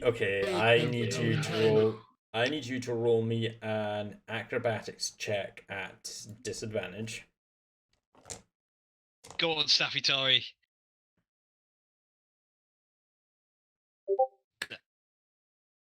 Nine. Okay, you're gonna have 3 rolls here. Well, 6 rolls. 3 people you're getting through at advantage. That was a natural 20 on the first roll. And you know what? I'm not even gonna bullshit you here. Give me a second. And where are we? Here. And photos. Dot. There you go. I'm sending it right to you here in our little chat. Natural 20 on the first roll. As you kind of dart in and the first guard kind of just drops to one knee, kind of bump into the fleshy, leathery armor that's on his thigh and come to a stop, and he just kind of grabs you by the skin of your hackle and kind of just holds you there. It's not lifting you off the ground, but just holds you there with his sword hand. I've got it, sir. What do you want me to do with it? Simple. End it. It's quite a savage little monster. Vicious little things. Just kill it. It's got fingers in its mouth. But sir, it's a Whitestone Staffordshire Terrier. We're not supposed to kill these. No. That was the Durola rule. We're under the rule of the Briarwoods. Quick, Neftari, be cute. Kill it. You're a whimper. Kind of whimper and go ahead and roll me a performance check as you kind of look up to the one that's got a hold of you and give it the puppy, head down, eyes up, ears flopped over, puppy dog eyes. 15. Oh, you're a good boy, aren't you? No, sir, I couldn't. He's adorable. Look at him. Fine, give it here. What? The one in charge kind of walks over to you, Nithari, grabs you by the hackle, drags you over to him, takes his short sword and presses it to your chest. Like the tip of the short sword to your chest. Whimper at him again.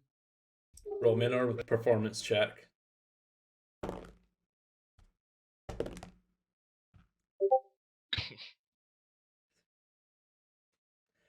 Shit.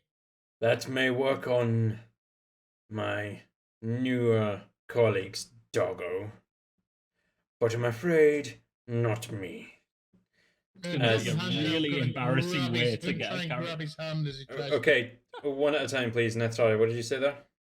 I'm going to drop the hand and try to grab his hand instead. Okay, go ahead and roll me a flat d20 here. Can I hear what's going on out there? Can I hear You can hear what's going on outside, yeah.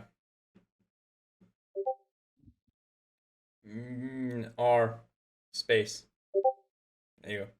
14. As you drop the fingers and kind of try and lash out, he still has a hold of you at the hackles, like the skin just behind your neck, between your shoulder blades.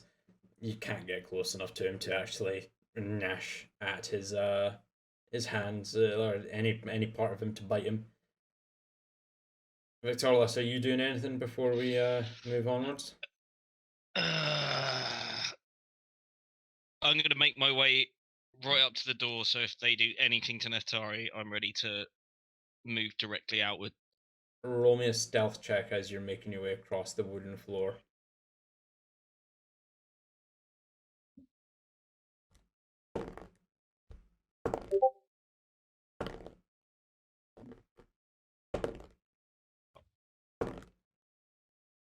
And I'll use my additional shadow dice for another 4. 27. Alright. As you kind of get there, you glance around the corner and you just watch as this guard presses the short sword into your chest, Staffitari. Taking damage, your wild shape drops and you return to your beast-hide form. You only, however, take short swords d6 of damage, right? Yes, it is. You only take 5 points of damage, bleeding over to your beast-hide form before it shifts. The guard kind of whoa. Magic! Why am I not surprised? Men, apprehend him! As the other three start to, the one that called you cute as a staffy kind of looks really shocked, and then anger crosses his face as he picks up his short sword, and the three individuals, three other individuals now start to try and circle you. Okay, at this point, I am going to move directly out of the room. Stop! It's an innocent man. As you step out, does a 19 hit your armor class? Yes. Yes. As you step out, you hear a light click, a twang, and a crossbow bolt sinks into your shoulder. You take 5 points of damage. As the guy, the one in the back, goes, "I knew it! I knew there was a one hiding back there. I had him. I swears I had him."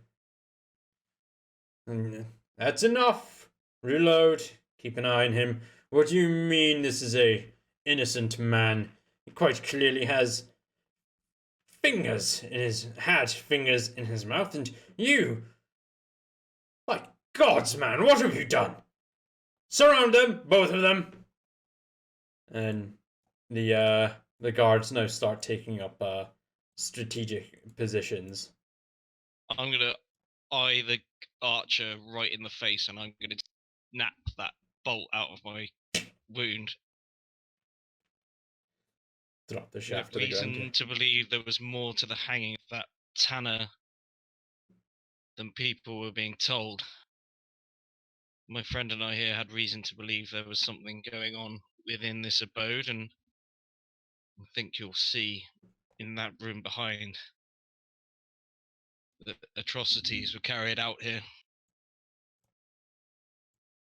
And so Not you the- took it upon yourself to break in to Whitestone property, ransack the place, and are now telling me that there's something else going on here when you, sir, are the one covered in blood.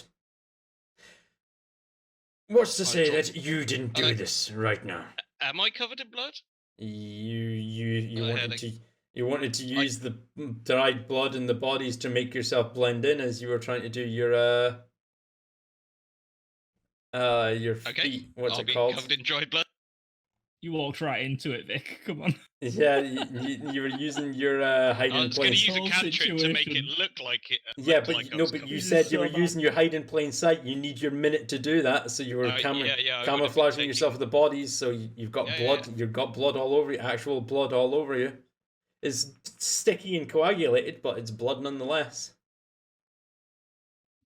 This is not fresh blood, sir. Take a smell. I'm going to hold my cloak up with blood on it and don't hold it to you- his nose. Like the one closest to you kind of like lifts the short sword up and like it's only a few inches away from you. It's like, don't you dare, you and your companion here, come quietly. Do not resist. Do not force our hand. Be taken. You will be imprisoned and await your trial with the Lord and Lady of Briarwood. I can assure you, sir, the atrocities in that chamber, nothing to do with us. There's something deeper to this hanging than anyone's been told, but of course we will abide by the law of the land and go with you quietly. Victoria and Natari, go ahead and roll me perception checks.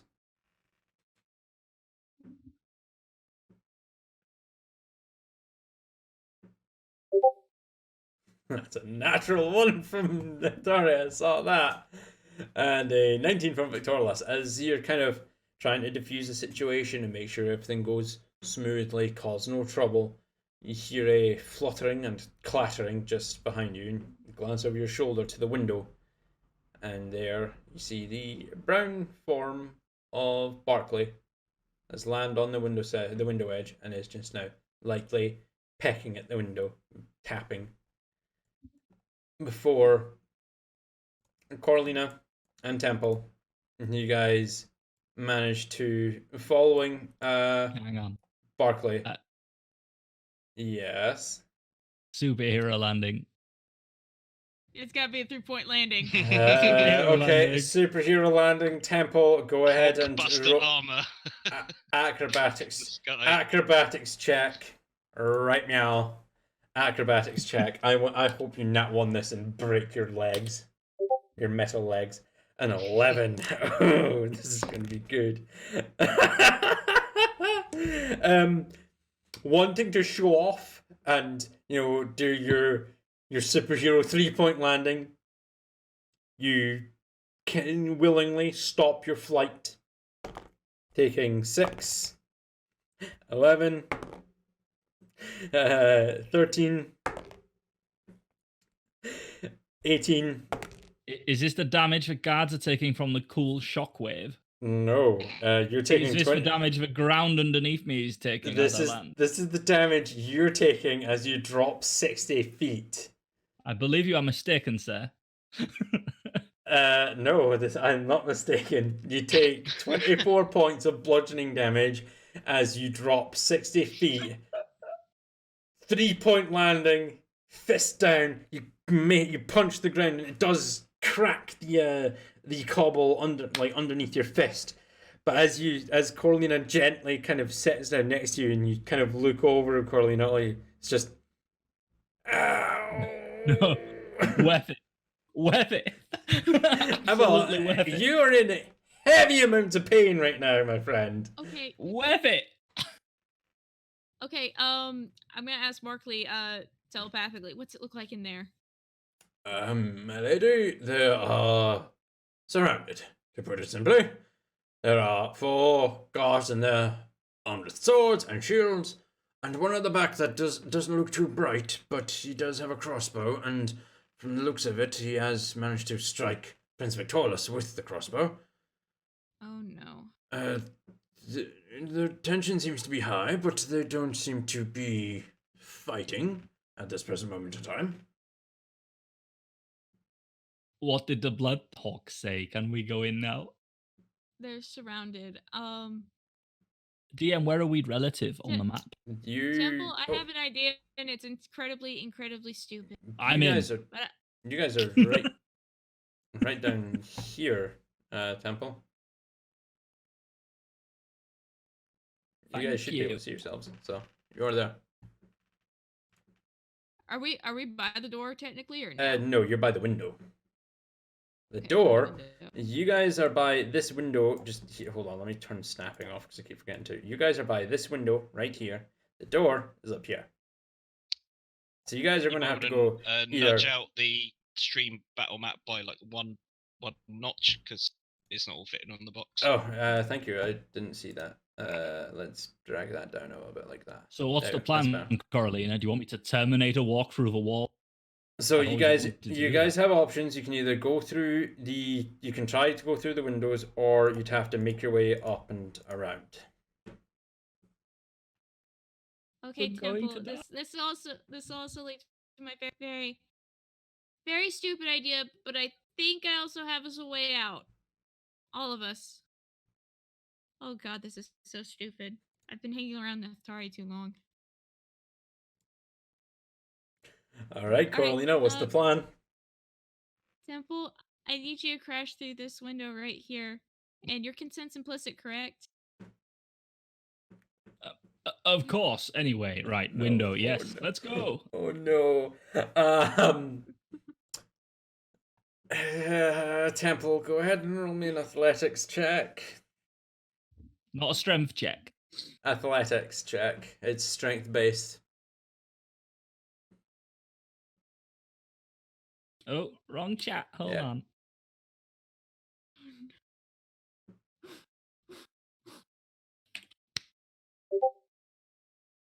$23. You back up, charge at the window and the stone wall that is directly beneath it. 10.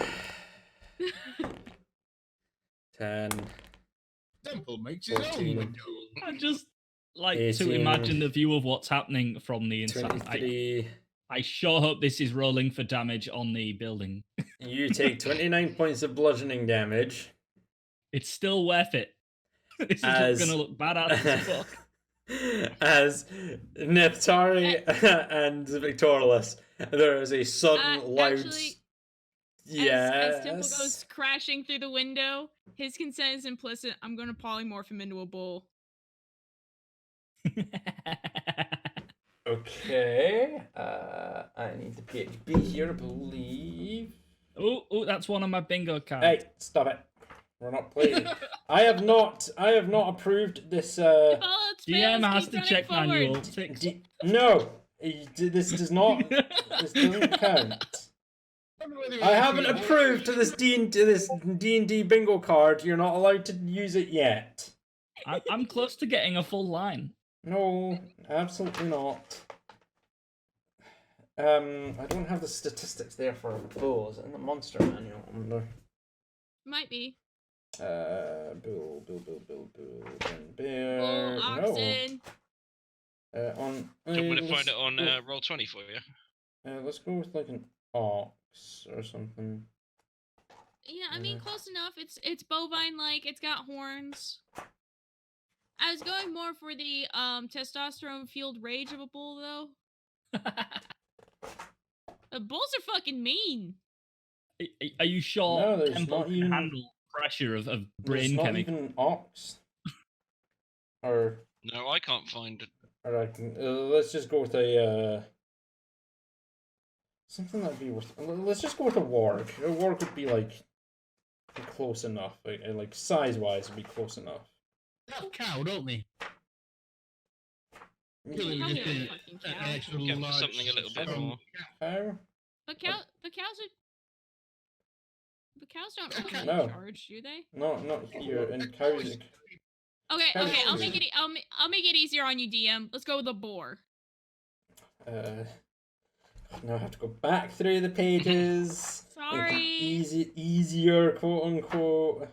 I know. I should have hit you with it beforehand, but I kind of wanted to surprise you. Boar, right. Surely a cow is just a female bull, though, so that would be the same creature, would it? You specify your cow to be male, and That would help if cows were actually in like the monster manual, but they're not there. They might be in the PHB, but they're not here. But for a boar, Yeah, they're not a monster. They're a thing. That Yes, they are. happens They are a monster. so But for you have to have stats. for boar, I'm checking stats because if you polymorph, your polymorphin temple, if the polymorph survives the crash through the wall, then it determines whether he's staying polymorphed or not. And the answer to that is no. The moment shit. you polymorph temple, you've expended your spell slot, yeah, for that. Yep. Bye bye 4th level spell. Okay. As you crashed through, becoming a bull momentarily, Temple. Heavy pain. What was going to be in your shoulder suddenly becomes your head as your polymorph, and you plow through the wall and glass, busting open the wall before you return to your normal self as the polymorph almost instantly fades from What just happened? So you now only take what did I say? Was it 27? I said or 29. 29? I think Either it was. 20 or 29. I think it was. I was thinking it was 29. So that drops you down to 18 points of damage instead. So if you've already taken off the 29, heal 11, because the bull form would take damage first, and then the damage, the remaining damage would go over to you. So it would only be 18 points of damage. I must have momentarily transformed into a guinea pig, maybe. But as Victorlas and Neftari, as you guys are now being surrounded by guards, manacles in hands, approaching you, attempting to arrest you, you see a bull burst through the wall that then phases out of existence, and Temple is now there. The wall crumbling into pieces, glass shattering before Coralina is just there, right behind. Is seemingly coming to your rescue. Is there an awkward silence or like a cool guitar riff? No, it's an awkward silence as everyone just kind of stands there, dumbstruck at what just happened before. Seize that one as well! The wall was broken like that when it fell there. You just broke city property! Seize that one! Seize the girl! Grab these two! You're all under arrest! Rampage! Calm down, calm down. Immediately draw sword, tip up Rampage. to just under your jaw. Like the tip of the blade pressing into your jaw. Don't tell me what to do. I'm gonna throw a brick. Okay. Jack's about to kill Neftari. I'm gonna throw a fucking. Roll me a flat D. Actually, a D20 plus 12. Or no, actually, just roll an unarmed strike. This will be an attack with an unarmed strike. This is an improvised weapon, so we'll do that. An unarmed strike. You miss. As you reach down, grab one of the destroyed bricks, and launch at this guard. It just sails over his shoulder, and he just kind of glances over to you, like, that is enough! Swings at Neftari. I need everyone to go ahead and roll me initiative. No. Oh no.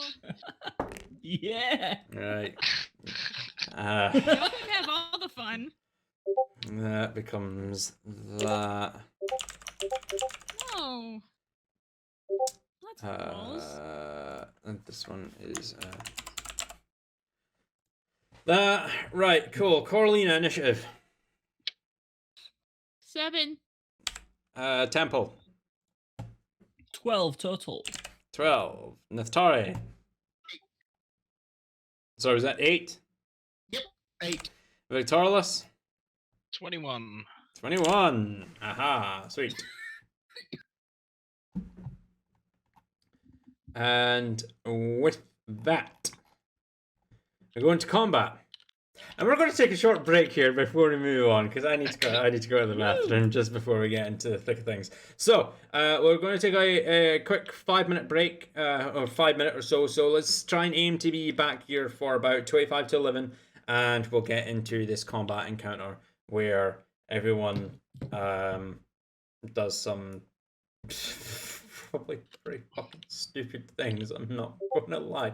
I am going to reposition your tokens, however, because you're not where you're going to be. So, Temple, I would assume that after busting through the door, you'd be about here. That look about right? Mash. Yeah. And Carlina, I'm just going to pop you up. Like, would you have Yeah. followed him in, or I would have stayed on the outside just to give Outside. a viewpoint, but now cool? they saw take her too. Fuck. Yeah. Carlina's about to be arrested / kidnapped. There you go. That's another one off your bingo card. Oh, Anyway, we're going to quickly go AFK, get bathroom, eat food, drinks and stuff like that, and let's aim to be back here for 25-2, so about 6.5 minutes, and we'll get back to it. So we will be back in a few moments. Okay, now I'm curious. Right, we're back. Well, we're back in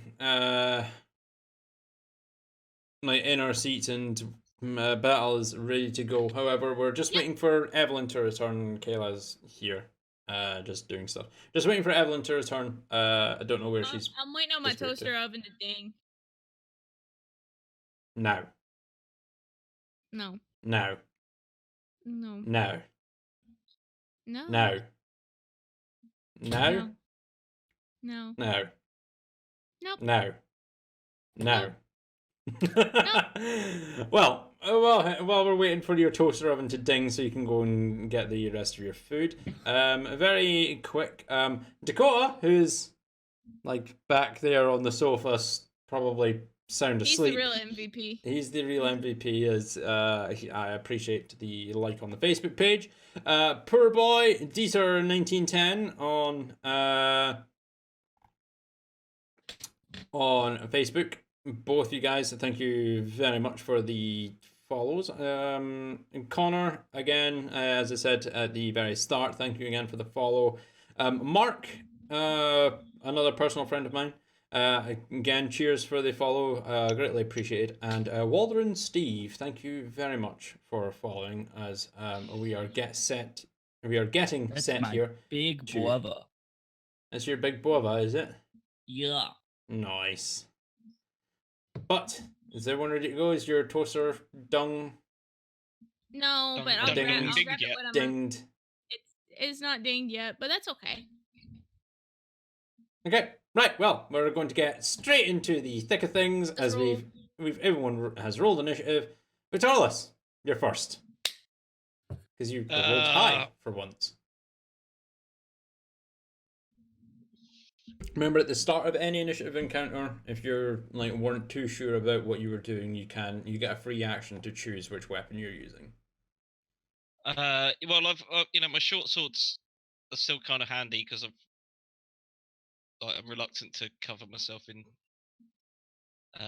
dog shit, but I'm going to move to that point there, Mm-hmm. and with short sword in either hand, I'm going to point one at the guy up there, Mm-hmm. one at the guy down there, Mm-hmm. kind of like that, as close Like, to their yeah, kind like of a- necks as I can. Like a Mexican standoff kind of style.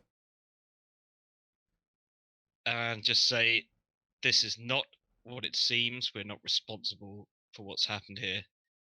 Listen to us. And I'm going to hold my action in case someone attacks me. Okay. Moving on to the guard's turn. The guard that's just to Nechtari's right, just this one here, glances to you. Apprehend them, all of them, alive if possible, dead if you must, and swings out at Nechtari. Is a 19 to hit your armor class, Nechtari. Armor class is 19. So that's going to hit, unfortunately. You take 5, 3, 8 points of slashing damage as he manages to just catch you with the short sword as he brings it down, striking you with it.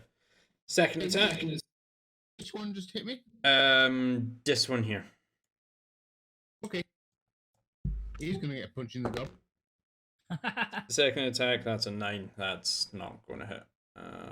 Unfortunately, I need to. Oh shit! I need to add this.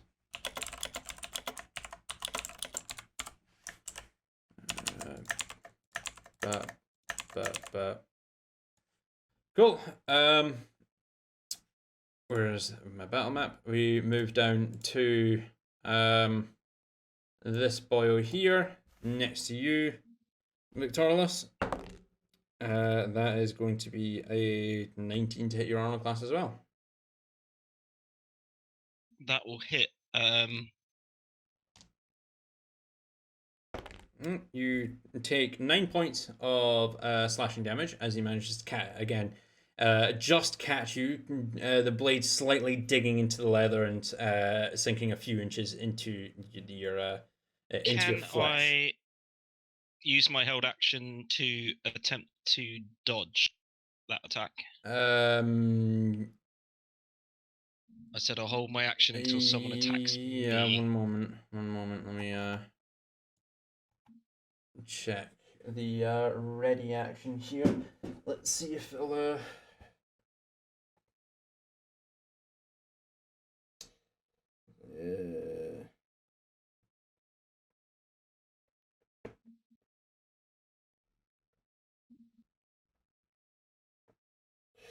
Okay, okay, for this one, I will say you can attempt to dodge, which will impose disadvantage on the attack, I believe. Yes. However, for future reference, when you're holding your action or taking the ready action,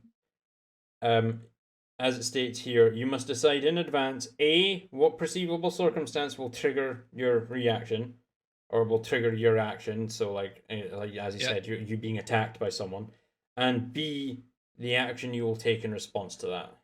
Okay. So if like in future, if you say, okay, I'm going to ready my action, I'm going to take the ready action to attack someone who attacks me, then that's what you're doing. You don't get any choice in the matter. So I should have specified. I'll should try have and specified dodge, yeah, but it's all right. You know, everyone's learning. So the dodge that was it was a 19 to hit you, and the second attack that it was a 17. So that would have been a 22. So 19 still hit you. 19 to hit. Yes, it was a 19 to hit. Yep. Yeah. Yeah, 19 hits my armor class. Yeah, so I rolled a 22 and a 19 total. So yeah, both. So you take that damage, which was what was the damage? 9, I said it was. I'll take 9. Go. Go for it. His second attack, again at disadvantage because you've taken the dodge. That is a 15. That is a 12. 5 is a 17 to hit your armor class. Does not hit. Does not hit as he retracts the sword and swings out at you a second time. You manage to step back and like the blade just kind of swings past you, narrowly missing you just by a few inches. The next guard is going to take a step down. Neftari, you will get an attack of opportunity if you would like to. Yeah, sure. Cool. What are you using to strike him with? Well, I assume I didn't have my stuff out yet, so... No, as I said at the start you'll get your free action. Since it's not been your turn yet, I'll say that you get your free action now to choose what weapon you want to use. So quarterstaff, scimitar, or an unarmed strike. Strike, probably? I will say, if you choose your unarmed strike, you will not have a weapon drawn on your turn. Okay, well, I don't tend to use weapons anyway, I use spells, so... Alright, so you're just going to use an unarmed strike? No, I'll use my quarterstaff, I suppose. Alright, cool. Quarterstaff. Go ahead, and I'm assuming you're using it two-handed, yeah? Because you don't have a shield, do you? Oh no, yes, you do have shield. Sorry, you do have shield. So one-handed. Go ahead and roll your attack with your quarterstaff.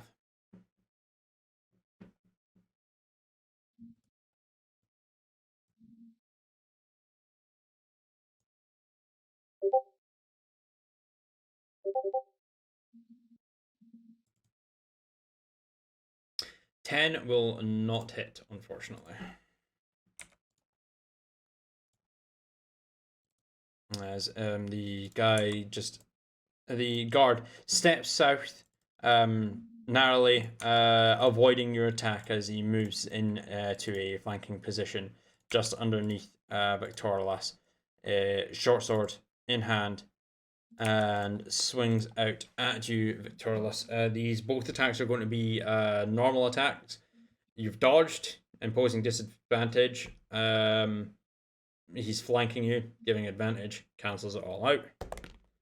The first is a natural 5, so that's not going to hit, and the second one is a natural 3. So no, you're kind of slowly glancing over your shoulder every now and then, watching the subtle movements in your peripheral vision, and see the glint of the short sword being swung down towards you as you manage to deftly dodge out of the way of both of the attacks.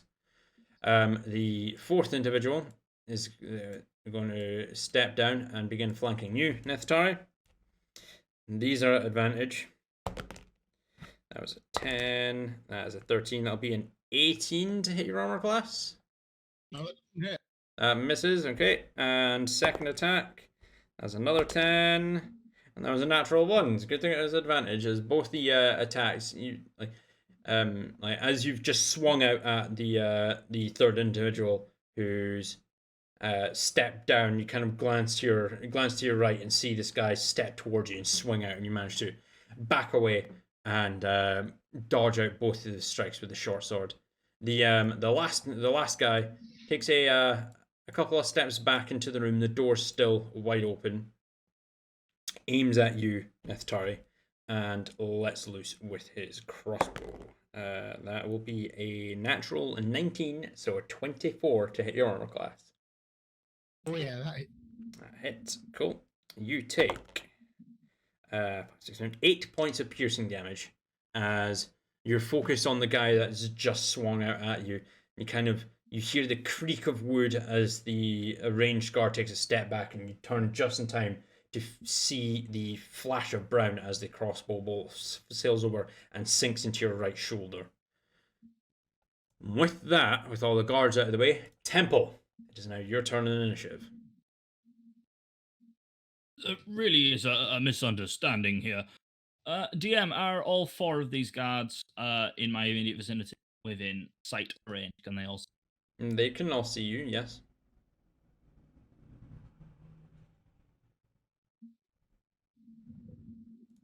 Do you really think that the 4 of you little common guards can beat a 7-foot warforged, a super-powered wizard, a prince ranger, and a goddamn mega druid that I once saw transform into a tyrannosaurus?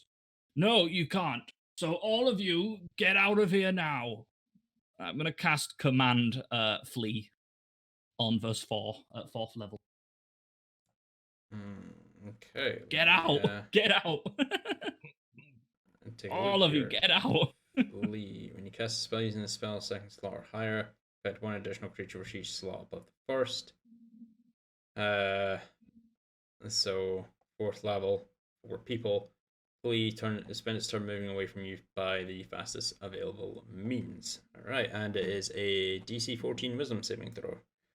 Let us see. So, going from top to bottom, the guard captain saves. Second one fails. That's out the tray. Reroll that. Third one fails. Fourth one saves, and the ranged one. Four target. Just I can't get him. Oh, you can't get him. So yeah, just the fourth of the 4 of them there. Level. So the 2 immediately next to Victorious, they fail. The 2 flanking Nethtai, they both save. So I'm going to put little tokens on these 2 if they want to load.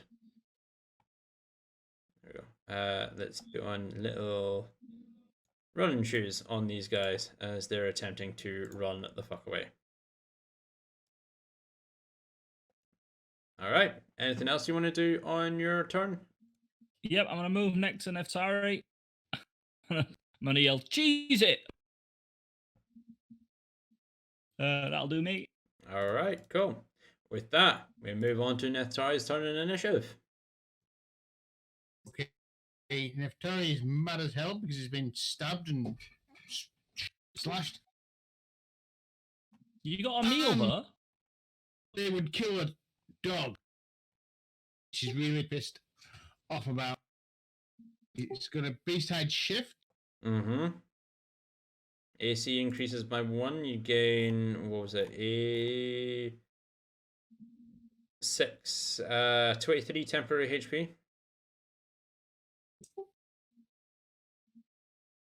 And your AC is currently temporarily 20.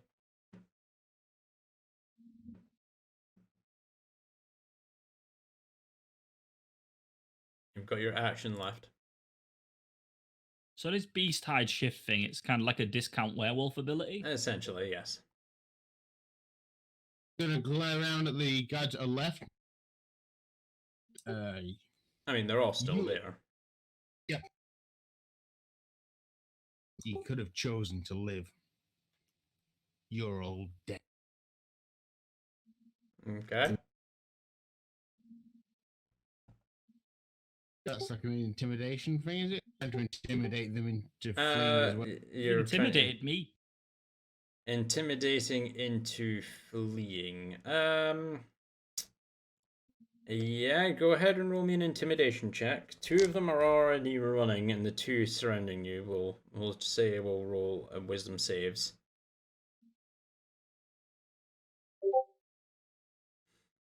8, that's your DC. I've just changed into a werewolf type. Well, I'd say there's 2 saves, I'm afraid. That was an 8 and a 9. So unfortunately, they both save. As the guard just kind of looks at you, die. I don't think so. You're coming with us.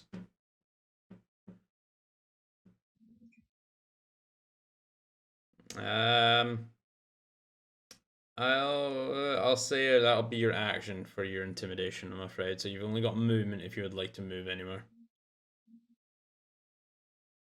well, they will both get an attack of opportunity if I move, so I'm just going to stay put for now. Okay. With that, then we move to Coralina. It's your turn in initiative. Okay. All right. I am going to. Let's see. I'm going to burn a Misty Step. Yeah. Where are you going? Right next to Temple. Okay. That's my buddy. I'm kind of like panicked at either getting arrested or having to kill these people. Mm-hmm. I'm fumbling around for my components. I need everyone to link up hands like now, please. Like right now. Link up in a circle now, please. Can I use my reaction to hold them? Or is that too much? No, you have to link hands as per the description, I'm afraid. So as a free action, outside of combat at the moment, are you guys complying with Coralina and holding hands? Okay. You Look are all around within for a distance of moment. each other, so yes, you can make it. Consent is Okay. implicit. Yeah, I'm gonna shake my head at one of these, the guy who's like the captain, Mm-hmm. and then reach my hand out, and yeah, Okay. I'll comply. They're all linked up. They're Yep. all linked up, Carolina. All right. Plane shift. Fudge.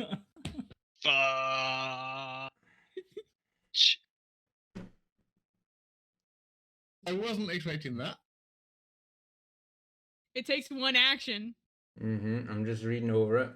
Haven't you been waiting to use this forever? She has.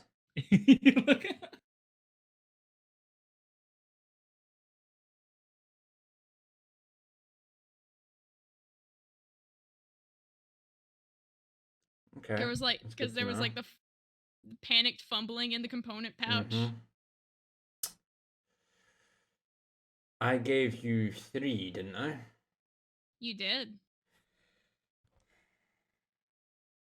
It was Orin, Ogwyn, and Terran, right? Yes. And we're going to go in that order. Orin, Ogwyn, Terran. I don't know what any of this means. I'm just excited to be a part of it. As you fumble through your components pouch, you grab one of the attuned forked metal rods in your hand, grab on to Neftari in one hand and Victorlus in the other, completing the circle. You glance up to the ceiling as your eyes start to glow a brilliant white color before fading to a deep brown. And you blink out of existence. You then appear, and I don't have a picture for this, goddammit. And let's see if I can find any images for this. As you all get transported to the Terran plane. I assume that's not this plane that we're on. Plane already. No, you guys are in the prime material. Okay. Cool. You guys are in the prime material plane. The Terran plane is the elemental plane of Earth. Is Cliff here? Cliff may well be here, but I'm going to see about getting a picture here. Save image. It's my hero. Just Let's a do huge this, rock. just so I Like, can. what's not to love? Don't you dare do this to me, Chrome. Come on. There we go. Thank you. As I upload this token. An image.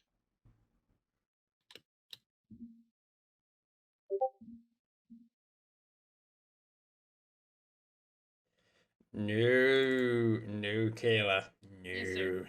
Not happening, Yes, I'm sir. afraid. As per your wording, you fumbled. That's on you. What the hell? Oh, some random stuff here on my Roll20 page. I wasn't expecting that. Here. Go here and drag that into.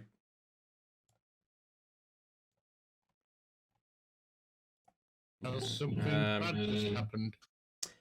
Not quite. But I'm needing to get some stuff here to like set the mood essentially.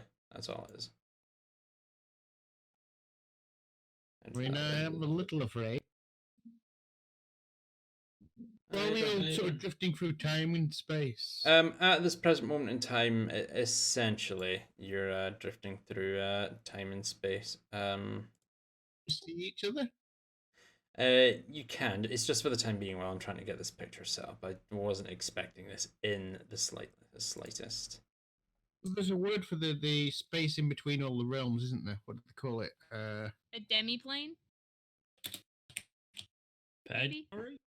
Oh no, it's that when you die you go to it. I think. Purgatory. That's what you're thinking about. No. I was reading about realms and things recently. It's when a soul was cast into somewhere or something. Limbo. Don't think that was it. Well, as after a few moments pass, that's definitely not me fucking around trying to get this this picture messed up, courtesy of 4E Planescape Wikia. Thank you. You drop into a very arid, completely unknown location to most of you. Glancing around, there is very little plant life. Seems to tumbleweeds kicking around, barren stripped trees of just bark, large floating constructs of rock. Carlina, you recognize this place. You've only been here a few times when you were younger, but you kind of glance down and look at the attuned rod, and realize that you grabbed the Terran tuned rod, not the Oran tuned rod. Okay, And so you've just not successfully a terrible mistake. You've just successfully plane shifted everyone to the Terran plane. Hey, at least you're not on initiative anymore, right? You're not fighting anyone anymore, so that's a plus. Hooray! We didn't get arrested. Hooray! You're just now wanted criminals who escaped from the law. I mean, Maybe. what? I think we should have killed them. Then they've seen our faces now. Well, I mean, you said you weren't welcome in some places anyway, so what's one more place? Yeah, okay. I was hoping to get an audience with the Lord and Lady by Right. whatever means. That would have been an interesting way to get it. I'm sorry. Oh no.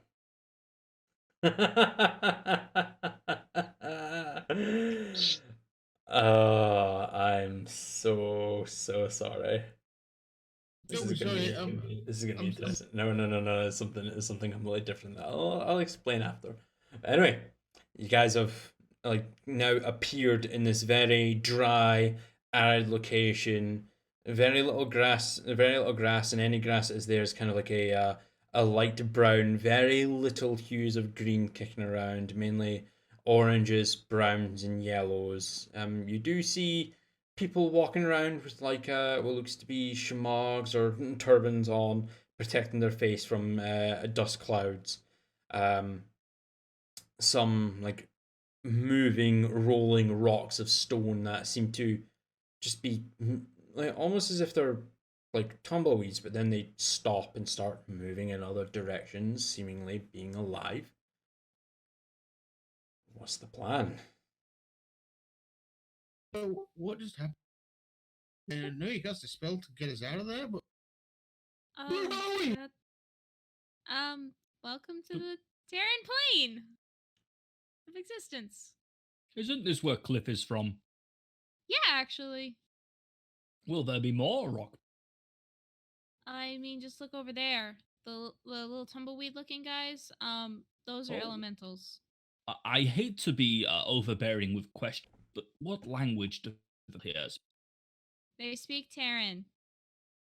Shit. Are we safe here? Safer than what we were a few moments ago. Sure. Safe. You've been here before, Caroline? It's been a while, but yeah. Well, thanks for bringing us here. You really got us out of a sticky spot. Why the Terran plane? Of all planes? That was just which one I grabbed. I kind of panicked. I'm sorry. Well, that's okay. Think of everything we'll learn. I've never been to the Terran plane before. Look at the size of all these. Do they have beer here? They have some form of alcohol, don't they, DM? You were too young to know that. I don't know, but They only have the can hard find stuff. out. I assume No, there's some that is society. bad. That's a bad pun, and you should feel bad about it. Well, I mean, yeah, of course they're society. They're civilized. They're not like the Iggins.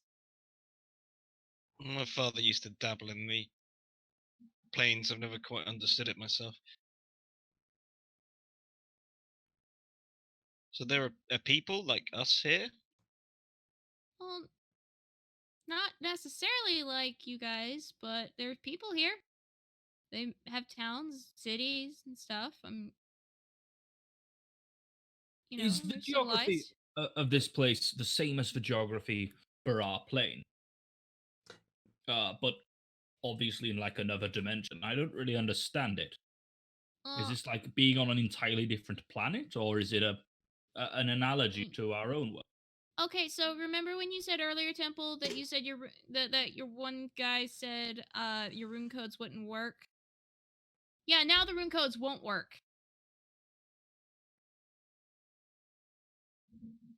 So everything that happened back where we were, so we could have just escaped that world and come to this world instead. We didn't need to stop Kanja.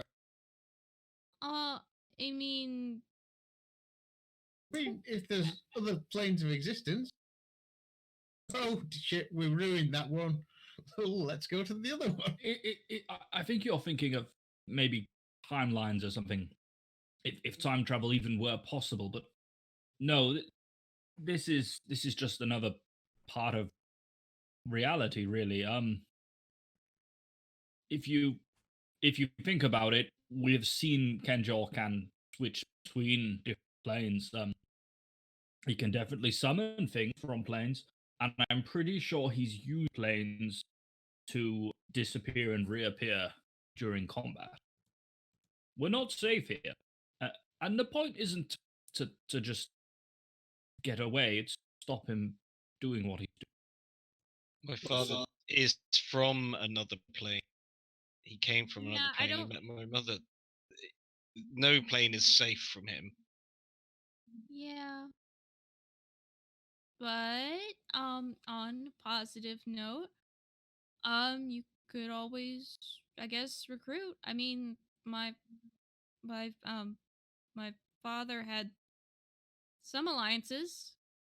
I don't know if they still hold, but It's as good a chance here as we've got back in Whitestone. Can Yeah. can they still find us here? Your father? Oh, probably. Oh, I mean, not as good as the Orin plane, but maybe.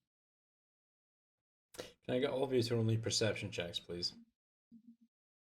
Okay.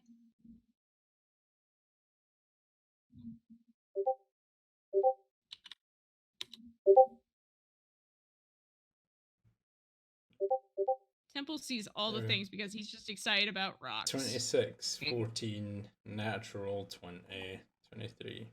Okay.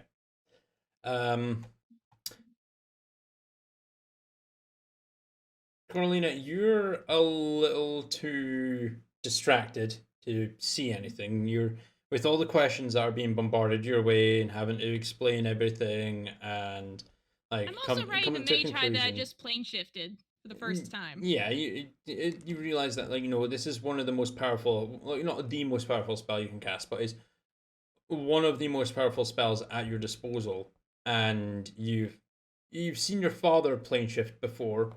You've seen other arcane casters plane shift before. Now I'm You've one now of the big joined. kids. You're one of the big kids now. Exactly. You've managed to plane shift. You've successfully shifted you and your party, albeit not your intended destination, but it was in the heat of the moment. You only had a few Hey, seconds to everybody still got react. 10 fingers, 10 toes. We're good. Exactly. However, everyone else, you can see what looks to be a small mound of dirt that seems to be moving in your general direction. Is that a welcome party, or should we be terrified of the underground shark? As you point it out, Coralina, you now see what looks to be a mound of dirt slowly approaching where the party is located. Okay, well, can I discern if it looks friendly? Is it a friendly pile of dirt? It is I'm pretty sure that looks like bad news. Is that a you, mound Cliff? Come of up dirt. and take a bow. Come up and take a bow, Cliff. Everyone else, as you're watching this mound of dirt glancing around, there are several mounds of dirt moving in your general direction. From your natural 20 temple, you can count at least 12 moving in your direction of varying sizes. Are there any like rock formations sticking out of the ground that would give me a high point? Because with my training, I get off the ground and up to a Where vantage you point if I are, can. from where you are, there is, but you would need to cross paths with at least 2 of those mounds of dirt that are moving towards you before you could even attempt to move out that way. It's probably a good 100 feet, maybe 200 away from you to get to that high point. You're essentially in an open plain at the moment. DM, how are the civilians that we have seen react to this? Not Or actually the other seen. rock creatures? Oh, we've not. Okay. You've not seen any civilians.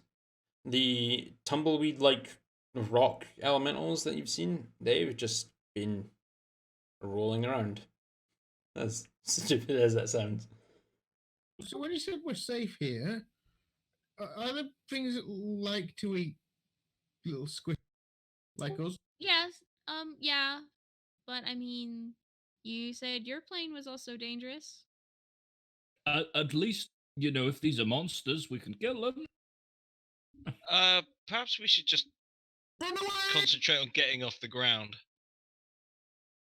In the urban plane. Okay. Shit, there's 4 of us. At this, as you're considering what you're going to do, there is a soft,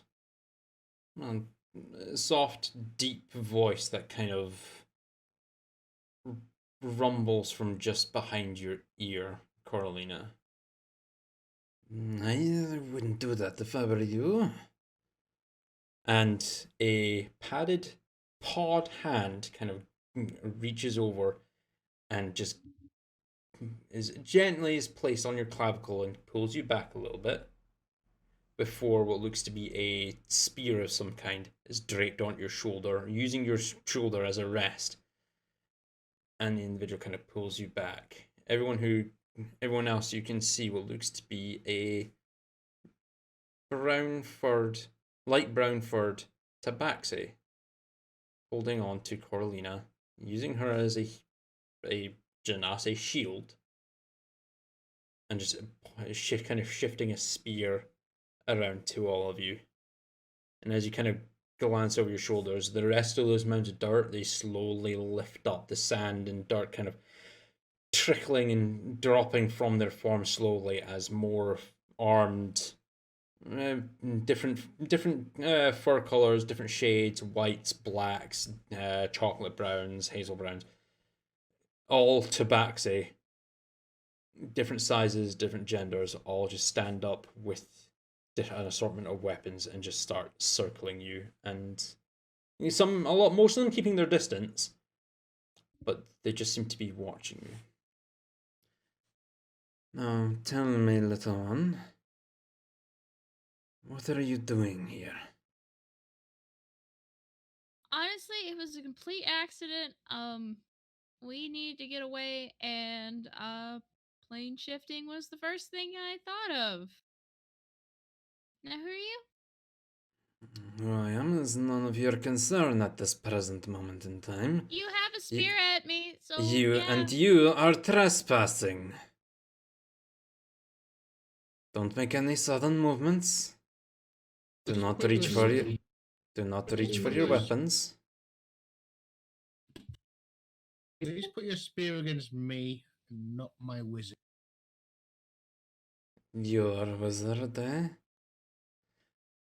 Kind of throws the spear up into the air. He's been holding it like head towards you, main-handed. As he throws it in the air, catches it further down the shaft, further towards the spear end, backhanded, and then presses it down. The tip now sticking into your neck, Coralina. I will do whatever I would like to, your wizard beast-hide. Do not draw your weapons. Do not do anything sudden. Come quietly. And I'm sure we can work this out.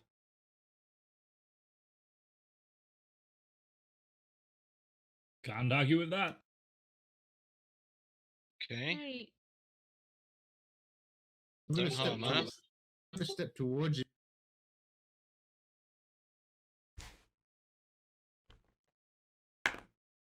Carlina, you take 4 points of piercing damage as the spearhead digs about a centimeter into your throat. Sorry, wait. I'm very well adept at slaying genasi, beast-hide.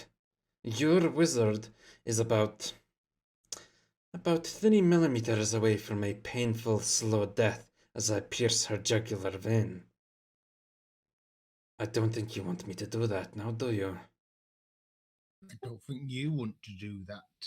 I don't want to, but you will force my paw if you make me. Back away. Now. What is it you want from us exactly? We're not enemies. We're not threats. We don't know what you are. So, we will find out. You come, quietly, so that we may talk, where we and you are all safe, and we'll figure out what we're going to do. However, make any more aggressive acts towards me, and your Air Genasi friend here, Ms. Ramiel, will die. You know her name? Of You course. really are very famous, Carly. Of course. Unfortunately. Lady Carolina of House Ramiel. She is of the Oran Plain. We're not neighbors, but we are across the plains. Word travels pretty quickly when your father starts taking over a lot of the plains. Isn't that correct, Coralina? Unfortunately. If you want to keep your wizard alive, you will come with us. What say you? Okay, enough of this drama. Let her go. We'll come with you. After you. You know, it sounds like we have a mutual enemy, so let's go along with it. You might find that we have several mutual enemies.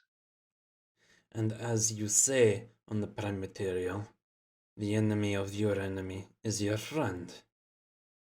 Now, move.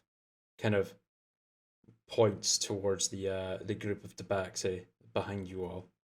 They kind of step aside. One of them kind of waves their hand at what looks to be a shimmer of light, almost like a mirage.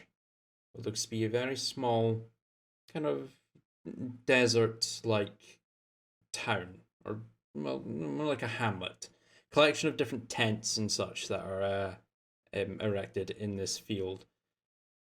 About 1,000 feet away, the group at the back kind of point their weapons to you and then shake their head over towards the town. We would be grateful if you would join us.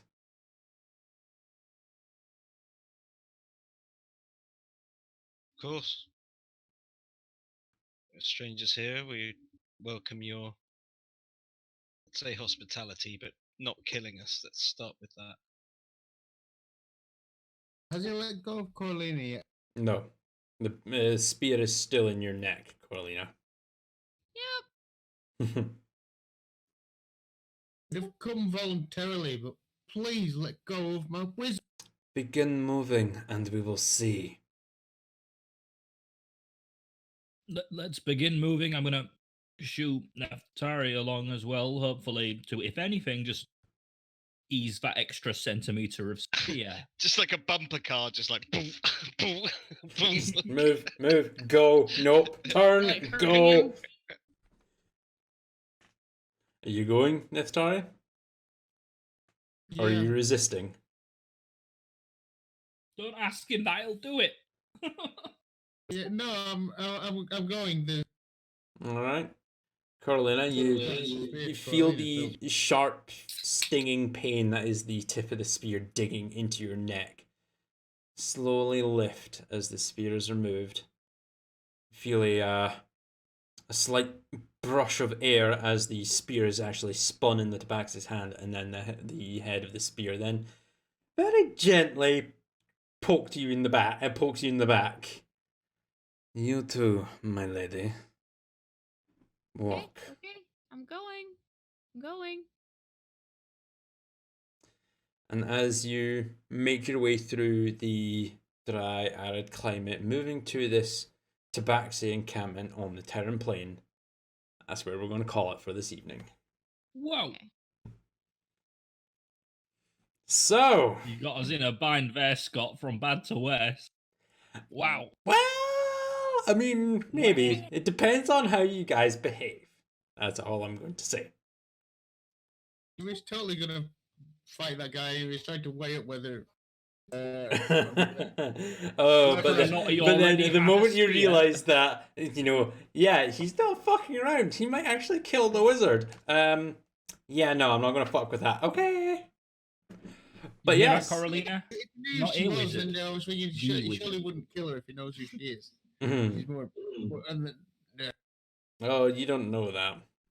But anyway, we're going to call that there for tonight. We're going on just under 3 hours here. But before we do come to a close, a little bit of an update in regards to the game and moving forward.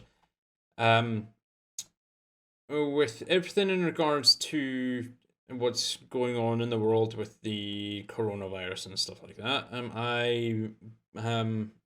I believe, can't say for certain, but I believe as of tomorrow, I'm not going to be working anymore.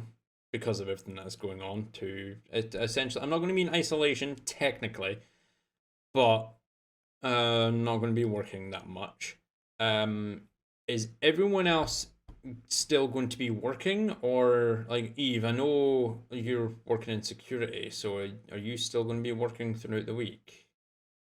I'll still be working my usual shift, so I'll be working on Monday and Tuesday night. However, Okay. there is a chance I may be changing to a different job role, which Okay. Well, days like 9 to 5. if you keep me up to date with that, because with ice, like with everything that's going on, if we are like going to be essentially inactive for job wise for the next month, perhaps we can maybe up the tempo of games. Maybe have like maybe 2 sessions a week instead of just one for the time being, so that we can keep playing and get together a lot more regularly.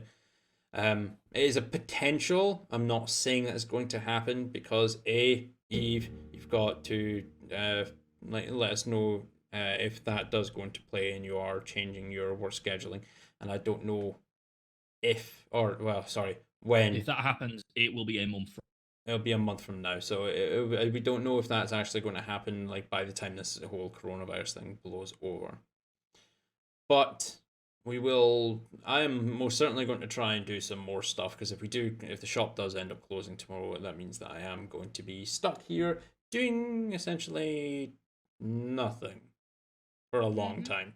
So we'll figure out how to do stuff. Maybe some Elite Dangerous, maybe some other, like maybe some tabletop games, maybe some more D&D. Lots of stuff. I might actually have a one-shot thing that I can stream at another time in the future with my brother-in-law and my 10-year-old nephew. That would be that'd be interesting. See how that goes. But anyway, I sincerely hope everyone has enjoyed tonight's session. Going through once again everything that is here. Dakota, Poor Boy, Dieter 1910, Connor, Mark, and Waldron, thank you all very much for the follows and likes. Everyone, thank you so much for tuning in for the session. We will return next week for another session of Dragons and Dungeons. We all hope you enjoy your week. Hope you stay safe, stay well, and we will see you next time, adventurers. Bye-bye. Bye. Ah.